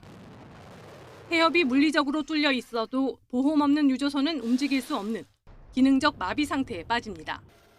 And then it comes down to decisions of a couple of dozen people in the shipping industry, in the insurance industry rather, as to whether they believe it is safe enough for them to give reasonable rates. 이른바 제3차 오일 쇼크입니다. 국제 유가는 배럴당 $200를 돌파할 전망입니다. 카타르산 LNG 공급 중단으로 아시아와 유럽 전력망의 최후 보루인 LNG 발전소가 멈춰서면서 국가 전체가 블랙아웃 위기에 직면할 수 있습니다. 인플레이션과 경기 침체가 동시에 오는 퍼펙트 스톰입니다. 미국은 에너지 자립을 이유로 방관하고 있지만 글로벌 공급망 붕괴의 파고는 미국 경제마저 위협할 수준이라는 경고가 잇따릅니다. 최후 통첩 시한이 지나고 포성이 울리는 순간 호르무즈는 더 이상 단순한 바닷길이 아닌 전 세계 경제를 인질로 잡은 거대한 덫이 될 전망입니다. YTN 김지한입니다. 트럼프 미국 대통령이 이란 전쟁에서 동맹국이 돕지 않았다며 우리나라를 또 언급했습니다. 북핵을 막기 위해 주한미군을 주둔시켰는데도 돕지 않고 있다는 불만인데 이번엔 북한 김정은 위원장도 거론했습니다. 워싱턴 홍상희 특파원입니다. 협상 시한을 하루 앞두고 트럼프 대통령은 호르무즈 해협 개방을 위해 나서지 않았다며 북대서양 조약기구 나토에 대한 불만을 다시 쏟아냈습니다. 나토는 종이 호랑이라고 조롱하면서 호주, 일본과 함께 한국을 또 거론했습니다. And it's not just NATO. You know who else didn't help us? South Korea didn't help us. But we have 45,000 people, soldiers, in harm's way, and right next to Kim Jong-un with a lot of nuclear weapons. 앞서 호르무즈 해협에 상선을 호위할 군함 파견을 요청했지만 응하지 않았다는 건데 이번에도 28,500명의 주한미군 규모를 부풀려 말했습니다. 미국의 전임 대통령이 제대로 역할을 했다면 북한이 핵무기를 갖고 있지 않았을 거라면서 그게 누군지는 밝히지 않겠다고 덧붙였습니다. 김정은 북한 국무위원장과의 친분도 강조했습니다. Kim Jong-un, who I get along with very well, as you know. Do you notice he said very nice things about me? He used to call Joe Biden a mentally retarded person. Okay. 트럼프 대통령은 또 지난주 이란에서 격추된 F-15 전투기 탑승자가 실종됐다는 사실이 언론에 보도된 데 대한 불만도 토로했습니다. 구조작전을 심각한 위험에 빠뜨렸고 생명도 위태롭게 했다며 정보원을 밝히지 않을 경우 보도한 기자를 감옥에 보낼 거라고 위협했습니다. We're going to find out it's national security and the person that did the story will go to jail if he doesn't say, and that doesn't last long. 트럼프 대통령이 우리나라에 대한 불만을 또 언급하면서 미국과 이란이 시한의 협상 타결에 이르지 못할 경우 호르무즈 해협 파병뿐 아니라 앞으로 무역 안보 협상에서 더 압박에 나설 가능성이 높다는 분석도 나오고 있습니다. 워싱턴에서 YTN 홍상입니다. 정부는 트럼프 대통령이 중동 전쟁에 도움을 주지 않았다며 한국에 서운함을 표시한 것과 관련해 안보 협상 등 한미 간 협의에 영향을 주지는 않을 것으로 내다봤습니다. 외교부는 미국 측에 트럼프 대통령의 진위를 문의한 결과 한국에 대한 불만을 콕 집어서 얘기했다기보다는 전쟁 과정에서 기대가 충족되지 않은 데 대한 소회를 표현한 것이라는 답을 들은 것으로 전해졌습니다. 외교부 관계자는 이번 일이 원자력 협정이나 핵 추진 잠수함 도입 등 한미 간 안보 협의에 영향을 주지는 않을 것이라고 말했습니다. 이란 전쟁이 격화하며 국제유가가 치솟는 가운데 서울 주유소 평균 휘발유 가격이 2,000원을 돌파했습니다. 유가 정보 시스템 오피넷을 보면 오늘 오후 4시 기준 서울 지역 주유소 평균 휘발유 가격은 어제보다 12.4원 오른 2,002.79원으로 집계됐습니다. 서울 휘발유 값이 2,000원을 넘어선 것은 러시아 우크라이나 전쟁 영향으로 국제유가가 치솟았던 지난 2022년 7월 25일 이후 3년 8개월여 만입니다. 네, 이란 전쟁은 국내 여러 분야에 악영향을 주고 있습니다. 호르무즈 해협이 봉쇄되며 수출길이 막혔고 또 폭등하는 유가 부담에 전세버스는 운행을 멈췄습니다. 보도에 임형준 기자입니다.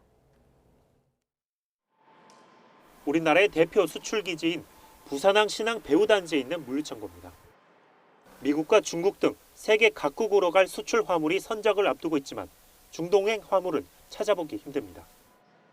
전쟁으로 백길이 막힌 탓인데 일부 기업들은 궁여지책을 찾고 있습니다. 호르무즈 해협 대신 오만의 항구에 화물을 내린 뒤 육로를 이용해 옮기는 실정입니다. 운항이 취소가 된다든지 도착이 급포트로 또 도착을 못하는 상황이 발생하고 있고 또 운임도 기존에 발생하던 가격 대비해서 2~3배씩 또 화주분이 추가 부담을 지는 그런 상황이 되고 있습니다. 대형 주차장에 전세버스 90여 대가 주차돼 있습니다. 회사로 출근하는 직장인들을 수송한 뒤 시동을 끄고 대기하는 겁니다. 그런데 최근 전세버스 업체들은 회사 통근 등을 제외하곤 운행이 어려운 상황입니다.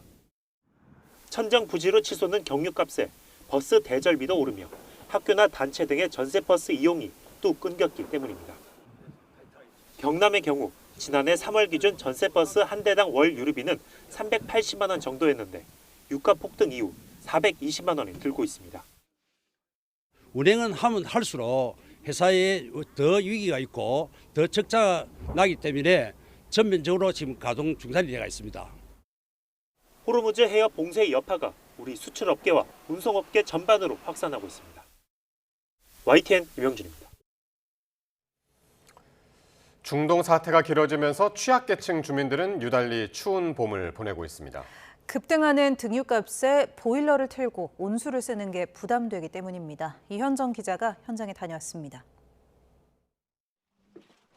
서울 양지마을에 사는 70대 할머니는 요즘도 여러 겹 옷을 껴입고 전기장판을 켭니다. 최근 중동 사태 여파로 등유값이 급등하면서 기름 보일러를 트는 게 어렵기 때문입니다. 가뜩이나 지대가 높아 서늘한데 일교차까지 크게 벌어지다 보니 방바닥은 얼음장처럼 차갑습니다. 엄청 추워요. 여기는 온도 차이가 나. 저 아래하고 여기하고. 너무 올라 버리니까 우리는 감당이 안 되지. 이웃에 사는 80대 할머니도 기름값 걱정에 따뜻한 물 한 방울 쉽게 쓸 수 없습니다. 설거지도 하루에 다 몰아서 해. 새벽에 보일러 틀 때. 그래도 뜨뜻한 물이 있어야 그릇 하나라도 씻지요. 목욕은 엄두도 못 내는데 냄비에 물을 데워 겨우 손발을 씻는 생활을 이어가고 있습니다. 재개발 사업이 진행 중인 이 마을에는 아직 주민 수십 명이 살고 있는데 도시가스 배관이 없다 보니 기름 보일러를 이용하는 가정이 많습니다. 인접한 별빛 마을에도 도시가스가 공급되지 않아 주민 사정은 비슷합니다. 난방비 부담에 기름 보일러 대신 다시 연탄을 떼며 버티기도 합니다. 연탄은 갈기도 힘들지만 냄새도 나고 갈기도 힘들지만 그 연탄 재가 엄청 무거워요. 그래서 그 재버리는 것도 힘들고 연탄 가는 것도 힘들고. 이 지역 등유 가격은 전쟁 전 200리터 드럼 한 통에 28만 원 정도에서 이제는 38만 원을 넘겼습니다. 바깥은 봄꽃이 피어났지만 기름 한 방울에 아쉬운 주민들은 차가운 집 안에서 봄을 맞고 있습니다. YTN 이현정입니다. 중동 전쟁 장기화로 에너지 수급 우려가 커지는 가운데 강훈식 대통령 비서실장이 카자흐스탄과 오만, 사우디아라비아를 차례로 방문합니다. 원유와 나프타 등 핵심 원료를 추가 확보하기 위해 협의할 예정입니다. 보도에 홍민기 기자입니다. 강훈식 비서실장은 이재명 대통령의 전략경제협력 특사 자격으로 카자흐스탄과 오만, 사우디아라비아를 방문한다고 밝혔습니다. 산업부 등 관계부처, 우리 에너지 기업과 함께 현지를 찾아가 원유와 나프타 등 핵심 원료를 확보한다는 계획입니다. 세 나라 모두 산유국인 동시에 이란 호르무즈 해협을 거치지 않는 원유 수출길을 확보하고 있어 대체 에너지 공급처로 주목받는 곳입니다. 우리 경제 특성상 중동 상황이 완전히 해결되기 전까지는 대체 공급선을 확보하는 노력이 절실히 필요한 상황입니다. 강 실장은 지난해 대비 수출 증가세가 이어지고 있고 원유도 상당량을 확보했다며 중동 사태가 우리 거시경제에 미칠 영향은 제한적이라고 평가했습니다.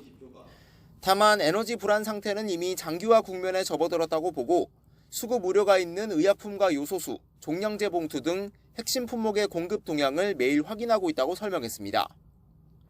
호르무즈 해협 내 발이 묶인 우리 국적 선박 26척에 대한 대책도 언급했습니다. 이란에 대한 인도적 지원을 대가로 우리 선박을 빼내는 건 경계해야 할 일이고 가능하지도 않다며 인도적 지원은 어디까지나 별개라고 선을 그었습니다. 섣부른 협상이나 접촉 역시 이란의 전략에 한국을 소모하는 결과가 될 수 있어 다른 나라들과 입장을 맞춰야 한다고 설명했습니다. 탑승하고 있는 선원들의 안전을 최우선시한다는 전제하에 선사의 입장, 또 국제적 협력 구도 등을 고려하면서 안전하게 해협을 통과할 수 있는 방안을 마련하고 있습니다. 청와대는 또 일각에서 제기되는 2차 추경 가능성에 대해선 매우 앞서 나간 얘기라며 이번 1차 추경의 심의와 집행이 우선이라고 강조했습니다. YTN 홍민기입니다.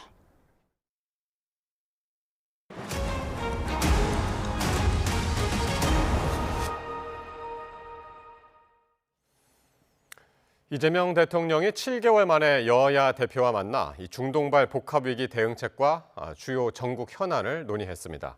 의견이 달라도 자주 만나서 얘기를 나누자면서 협치를 강조했습니다. 먼저 강진원 기자입니다. 통합을 상징하는 넥타이를 맨 이재명 대통령이 더불어민주당 정청래, 국민의힘 장동혁 대표 등과 청와대에 마련된 오찬장에 들어섭니다. 지난해 9월 이후 7개월 만에 국정 최고 책임자와 여야 지도부가 한자리에 모인 겁니다. 형님 먼저. 먼저 하는 게 익숙하지 않아요. 그러나 화기애애했던 분위기도 잠시. 지난 2월 오찬 약속 당일 불참을 통보했던 장동혁 대표는 뼈 있는 농담으로 대화를 시작했습니다. 이런 자리가 있을 것 같아서 최근에 제가 집 6채 중에서 4채 처분하느라고 고생 좀 했습니다.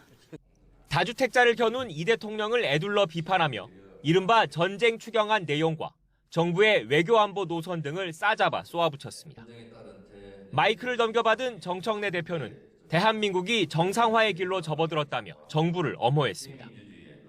특히 전쟁 앞에는 여야가 따로 있을 수 없다며 위기에 처한 민생 경제를 신속히 안정시키는데 모두 뜻을 모아야 한다고 강조했습니다. 최소한 이번 민생 추경만큼은 하루빨리 여야가 합의해서 국민들의 시름과 고통을 덜어주는데 일익을 담당하는. 이 대통령은 국회의 추경안 심사 의결권을 존중하면서도 일각의 현찰 나눠주기 지적에 대해선 반박했습니다. 유가급 등의 어려움을 겪는 이들을 돕는 지원금을 이렇게 표현하는 건 과하다고 해명했습니다. 다만 의견이 다르더라도 자주 만나 얘기하는 게 좋다며 야당에 손을 내밀었습니다. 오해는 최소한 많이 줄일 수 있기 때문에 저는 자주 이렇게 만나 뵙고 싶습니다. 제가 빈말로 사진만 찍고 이렇게 선전하려고 그런 건 아니고요. 우여곡절 끝에 7개월 만에 성사된 이 대통령과 여야 대표의 만남이 협치의 물꼬를 트는 계기가 될지 주목됩니다. YTN 강진원입니다. 대통령과 여야 대표는 이른바 전쟁 추경을 놓고 머리를 맞댔지만 입장은 뚜렷하게 달랐습니다. 다만 야당이 문제를 삼은 예산을 정부 여당이 즉각 수용해서 삭감을 하면서 한층 진전된 모습도 연출했습니다. 이어서 부장원 기자입니다. 211일 만에 열린 여야정 회담에서 가장 먼저 마이크를 잡은 국민의힘 장동혁 대표는 13분에 걸쳐 작심 발언을 쏟아냈습니다. 전쟁 추경 공세로 포문을 연 장 대표는 특히 교통방송, TBS 예산을 콕 집어 공격했습니다. 김어준 방송으로 일컬어졌던 TBS를 지원하는 49억 원. 이런 예산들은 이번 전쟁 추경의 목적에 전혀 맞지 않는. 바통을 넘겨받은 더불어민주당 정청래 대표. 추경은 타이밍이고 1초도 지체할 수 없다며 각을 세웠습니다. 국민의힘이 요구한 유류세 인하에는 여전히 부정적 입장을 고수했는데 다만 TBS 지원 예산에는 이렇게 화답했습니다. 이번 추경의 성격에 TBS 예산은 좀 맞지 않다 이렇게 당해서 그 뜻을 좀 모았습니다. 그래서 그 부분은 여야가 쉽게 합의를 할 수 있을 것 같습니다. 장 대표 발언에 귀 기울이던 이재명 대통령은 마치 대정부 질문을 받는 느낌이라면서도 중요한 지적을 했다고 추켜 세웠습니다. 추경안에 포함된 이른바 중국인 지원 예산에는 먼저 팩트체크를 강조했고 사실이면 삭감하겠다고 말했습니다. 중국인만 하는 건 아닌데 중국인이라고 하시니 오해는 안 하시면 좋겠어요. 대상이 한정돼 있습니다. 중국 사람으로? 예. 중국 사람으로 돼 있으면 그 삭감하십시오.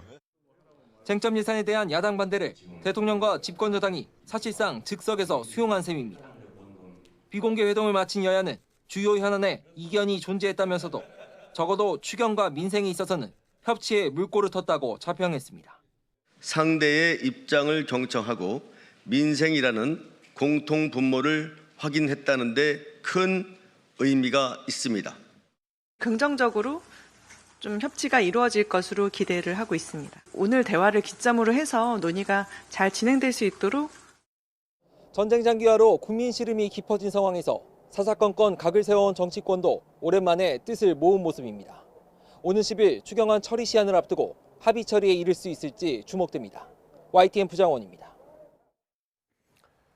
삼성전자가 반도체의 힘으로 또 한 번 실적 신기록을 갈아치우며 신기원을 열었습니다. 1분기 영업이익이 한국 기업 역사상 처음으로 57조 원을 기록했는데요.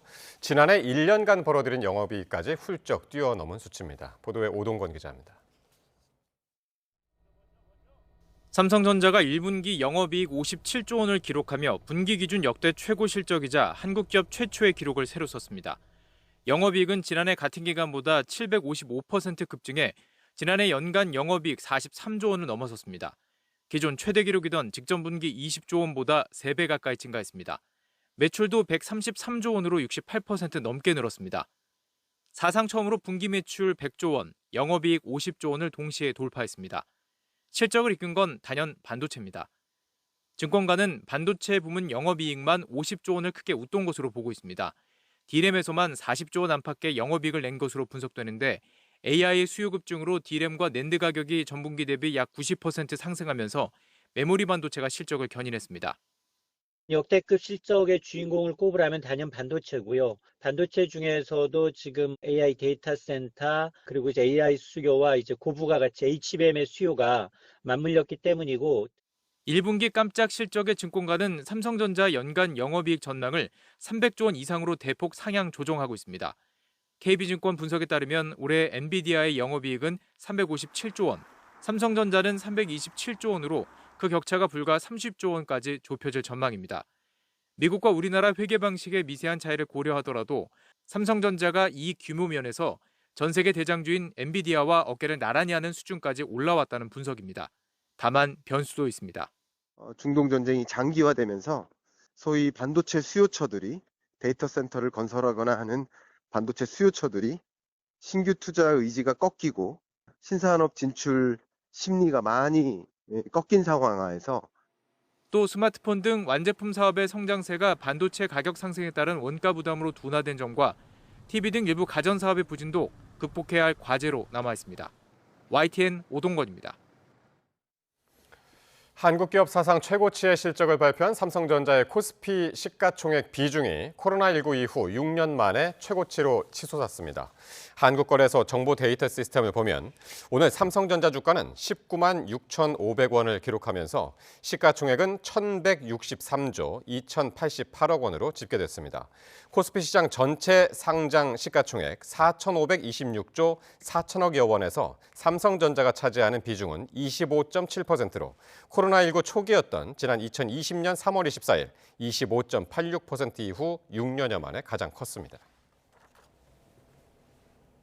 사상자 74명이 발생한 대전 안전공업 화재 원인을 수사하고 있는 경찰이 손주환 대표 등 5명을 입건했습니다.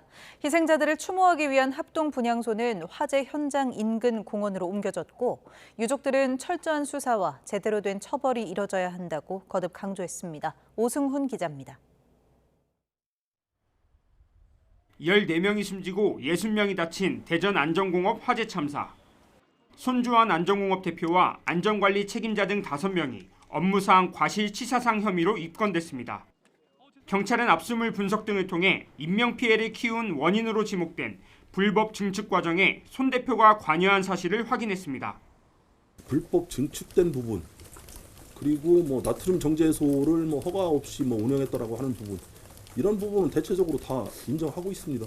최종적으로 대표가 승인하고 지시한 것 맞습니다.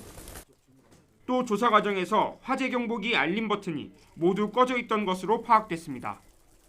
경찰은 화재 발생 당시 누군가 경보기를 임의로 끈 것으로 보고 관련자를 특정해 수사를 이어가고 있습니다. 가장 많은 희생자가 발견된 불법 증축 공간은 지난 2015년 하반기쯤 공사가 이뤄진 것으로 조사됐습니다.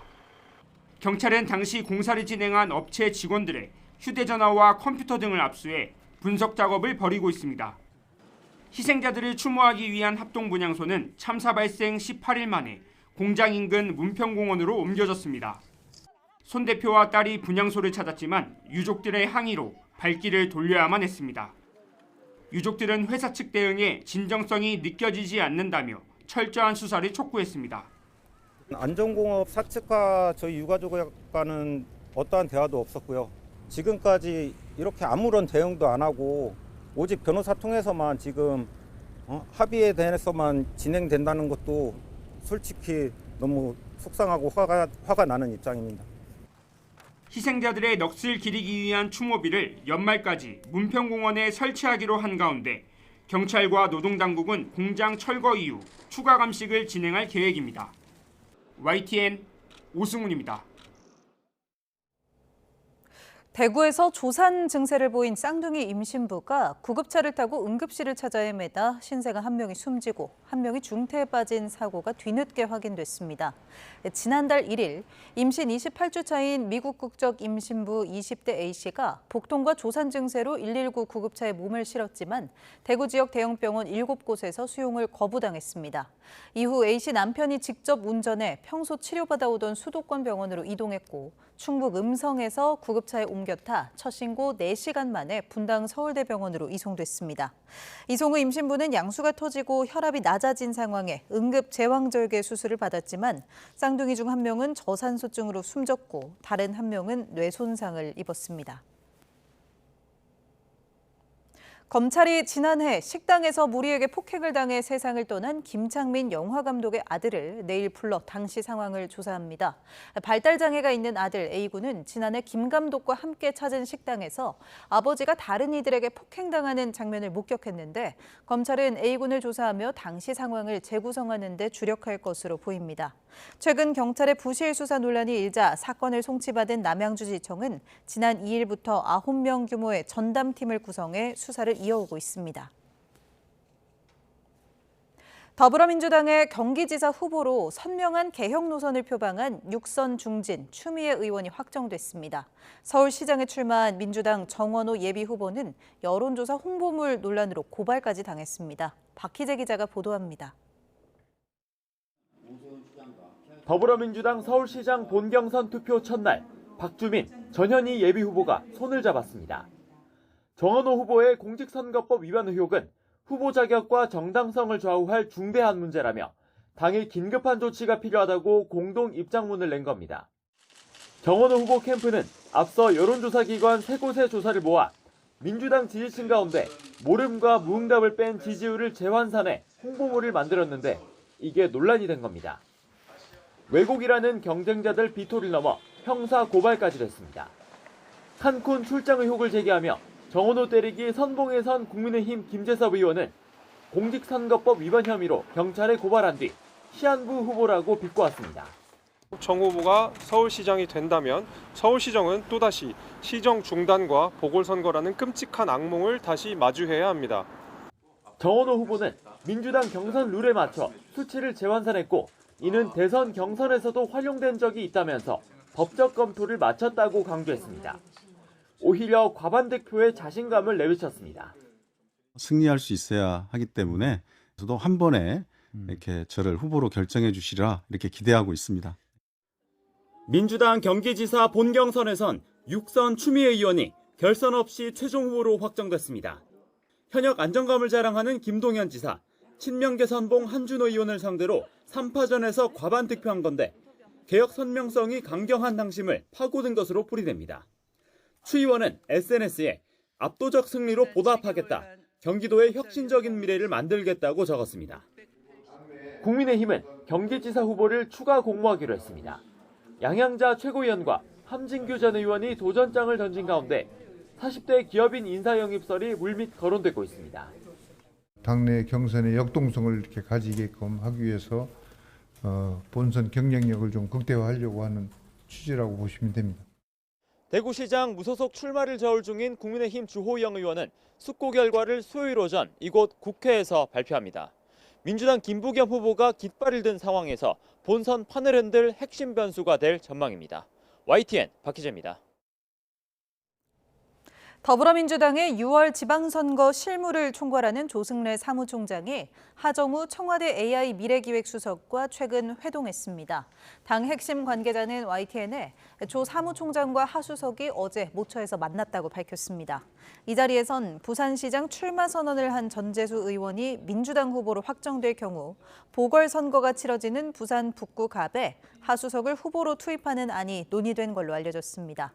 하수석은 어제 YTN 라디오 인터뷰에서 북구갑 선거구는 자신이 태어난 곳이고 결국 인사권자의 결정이 중요하다면서 사실상 출마 가능성을 열어뒀습니다. 2차 종합특검이 윤석열 정부 대통령 관저 이전 공사와 관련해 또 다른 위법 정황을 포착하고 압수수색에 나섰습니다. 김대기 전 대통령 비서실장과 윤재순 전 총무비서관이 대상에 올랐는데 특검은 이들을 피의자로 입건하고 출국 금지 조치했습니다. 임예진 기자입니다. 2차 종합특검팀이 윤석열 정부의 관저 이전 공사 과정에서 위법 정황을 포착해 강제 수사에 착수했습니다. 김대기 전 대통령실 비서실장과 윤재순 전 총무비서관이 수사선상에 올랐는데 두 사람의 주거지를 비롯해 기획예산처 등 정부 부처도 압수수색 대상에 포함됐습니다. 검증, 조정 등의 절차를 생략한 채 대통령실의 지시로 행정부처의 예산이 불법 전용되어 집행된 구체적인 정황을 확인하였습니다. 종합건설업 면허가 없는 무자격 업체가 요구한 공사비를 대통령실이 검증 없이 무단으로 지급했다고 의심된다는 겁니다. 특검은 업체가 요구한 금액이 당초 관저 공사에 배정된 것보다 많았는데 비용 도출에 도면 등 객관적 근거는 없었다고 설명했습니다. 특검은 김 전 비서실장과 윤 전 비서관을 피의자로 입건하고 출국 금지 조치했습니다. 앞서 첫 강제 수사로 관저 공사 업체 변경과 관련해 윤한홍 국민의힘 의원을 압수수색한 특검이 전방위적으로 수사를 펼치는 모습입니다. 특검은 확보한 자료와 관련자 조사를 토대로 관저 공사 전반에서의 위법성을 확인하고 책임져야 할 이들에게 책임이 돌아가도록 하겠다고 강조했습니다. YTN 임혜진입니다. 충북 청주에서 대낮에 베트남 국적의 20대 유학생을 납치하는 사건이 발생해 경찰이 수사에 나섰습니다. 이들은 SNS에 환전해주면 수수료를 주겠다는 글을 올려 피해자를 유인한 것으로 알려졌습니다. 보도에 김기수 기자입니다.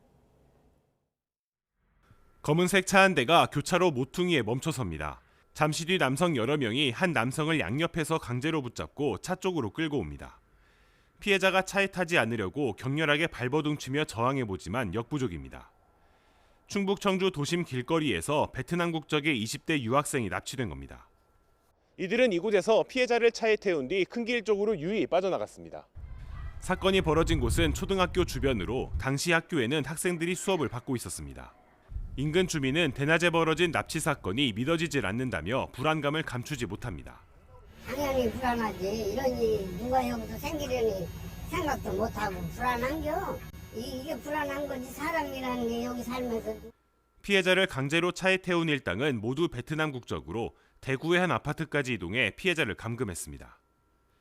주변 CCTV 등을 확인해 추적에 나선 경찰은 피해자가 감금됐던 아파트에 거주하던 외국인 2명을 붙잡았습니다. 이들은 SNS에 베트남 화폐를 원화로 환전해주면 수수료를 주겠다는 글을 올려 피해자를 유인한 것으로 알려졌습니다. 경찰은 무사히 구출된 피해자 등을 상대로 정확한 사건 경위 등을 조사하고 있습니다. YTN 김기수입니다. 새벽 인천의 한 라이브 카페에서 불이 나 한 명이 심정지 상태로 병원에 이송됐습니다. 또 경기 시흥의 공장에서도 불이 나 인근 주민들에게는 재난 문자가 발송됐습니다. 사건 사고 소식 최승훈 기자입니다. 어두운 밤 창문 사이로 시뻘건 불길이 솟아오릅니다. 새벽 2시 40분쯤 인천 남동구 9월동 3층짜리 건물 2층에 있는 라이브 카페에서 불이 났습니다. 불은 1시간 만에 꺼졌는데 이 사고로 3층에 살던 80대 여성 한 명이 심정지 상태로 병원에 옮겨졌습니다. 또 카페에 있던 2명이 화상을 입고 2명이 연기를 마셔 치료를 받았습니다. 합동 감식을 벌인 경찰은 전기 배선 쪽에서 불이 시작된 것으로 추정하고 국과수에 감정을 의뢰했다고 밝혔습니다. 오후 1시 50분쯤에는 경기 시흥시 과림동에 있는 공장 창고에서 불이 나 20분 만에 꺼졌습니다. 당시 근무 중이던 공장 직원들은 모두 대피해 다친 사람은 없었습니다.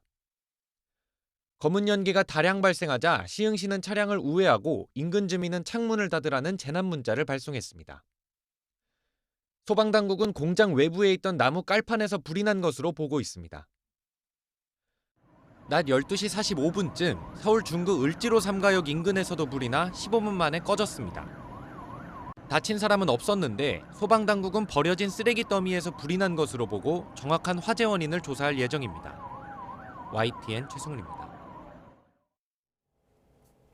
피겨 여왕 김연아가 AI를 활용해 발레리나로 변신한 영상이 화제입니다.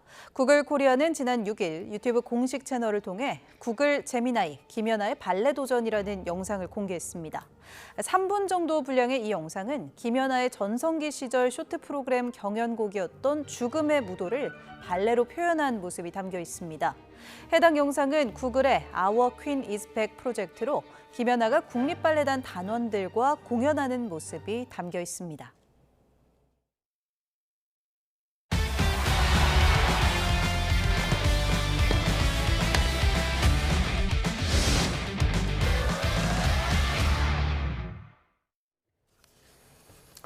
프로야구 한화의 류현진이 최고령 또 최소 경기 1,500탈삼진 기록을 세우면서 시즌 첫 승을 올렸습니다. 선두를 달리던 SSG를 상대로 6회까지 삼진 10개를 뽑아냈습니다. 이경재 기자입니다.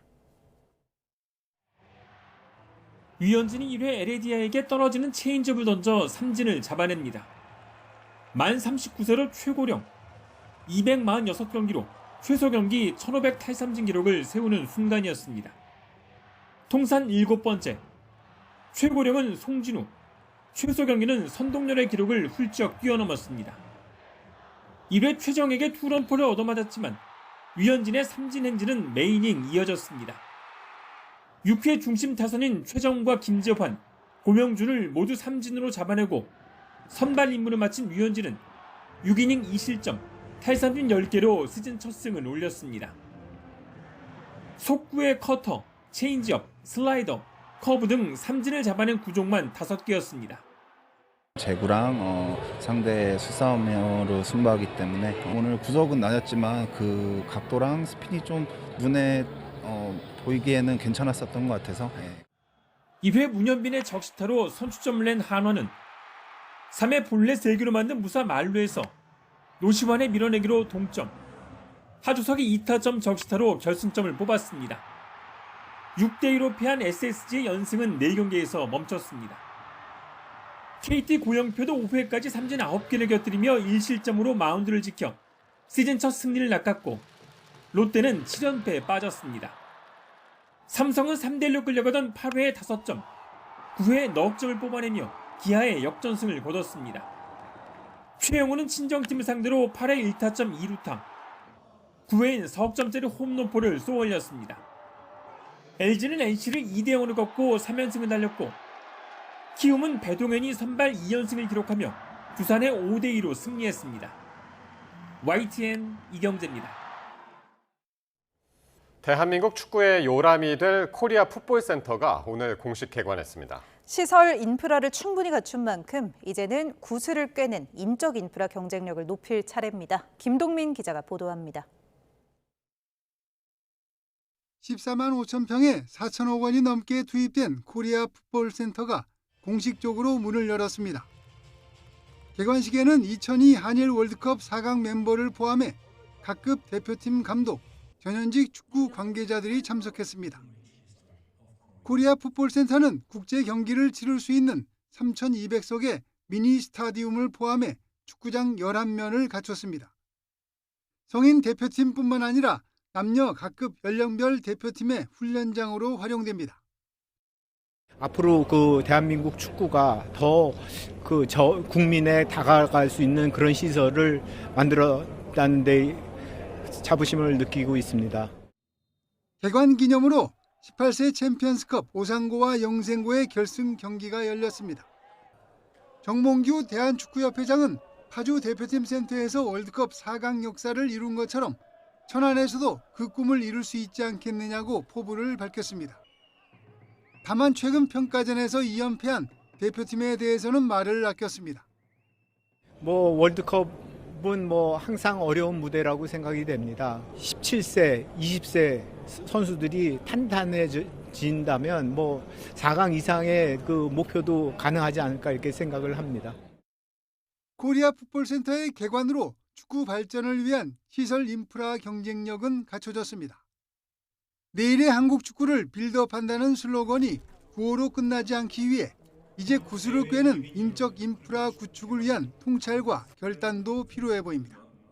YTN 김동리입니다.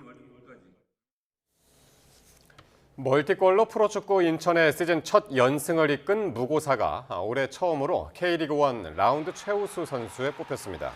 무고사는 지난 5일 김천과의 홈 경기에서 2골을 넣어 인천의 2대1 승리를 이끌었습니다. 무고사는 전반 10분 이명주가 내준 공을 골키퍼 키를 넘기는 감각적인 슈팅으로 연결해 선제골을 넣은 뒤 전반 종료 직전 페널티킥으로 추가골을 뽑았습니다.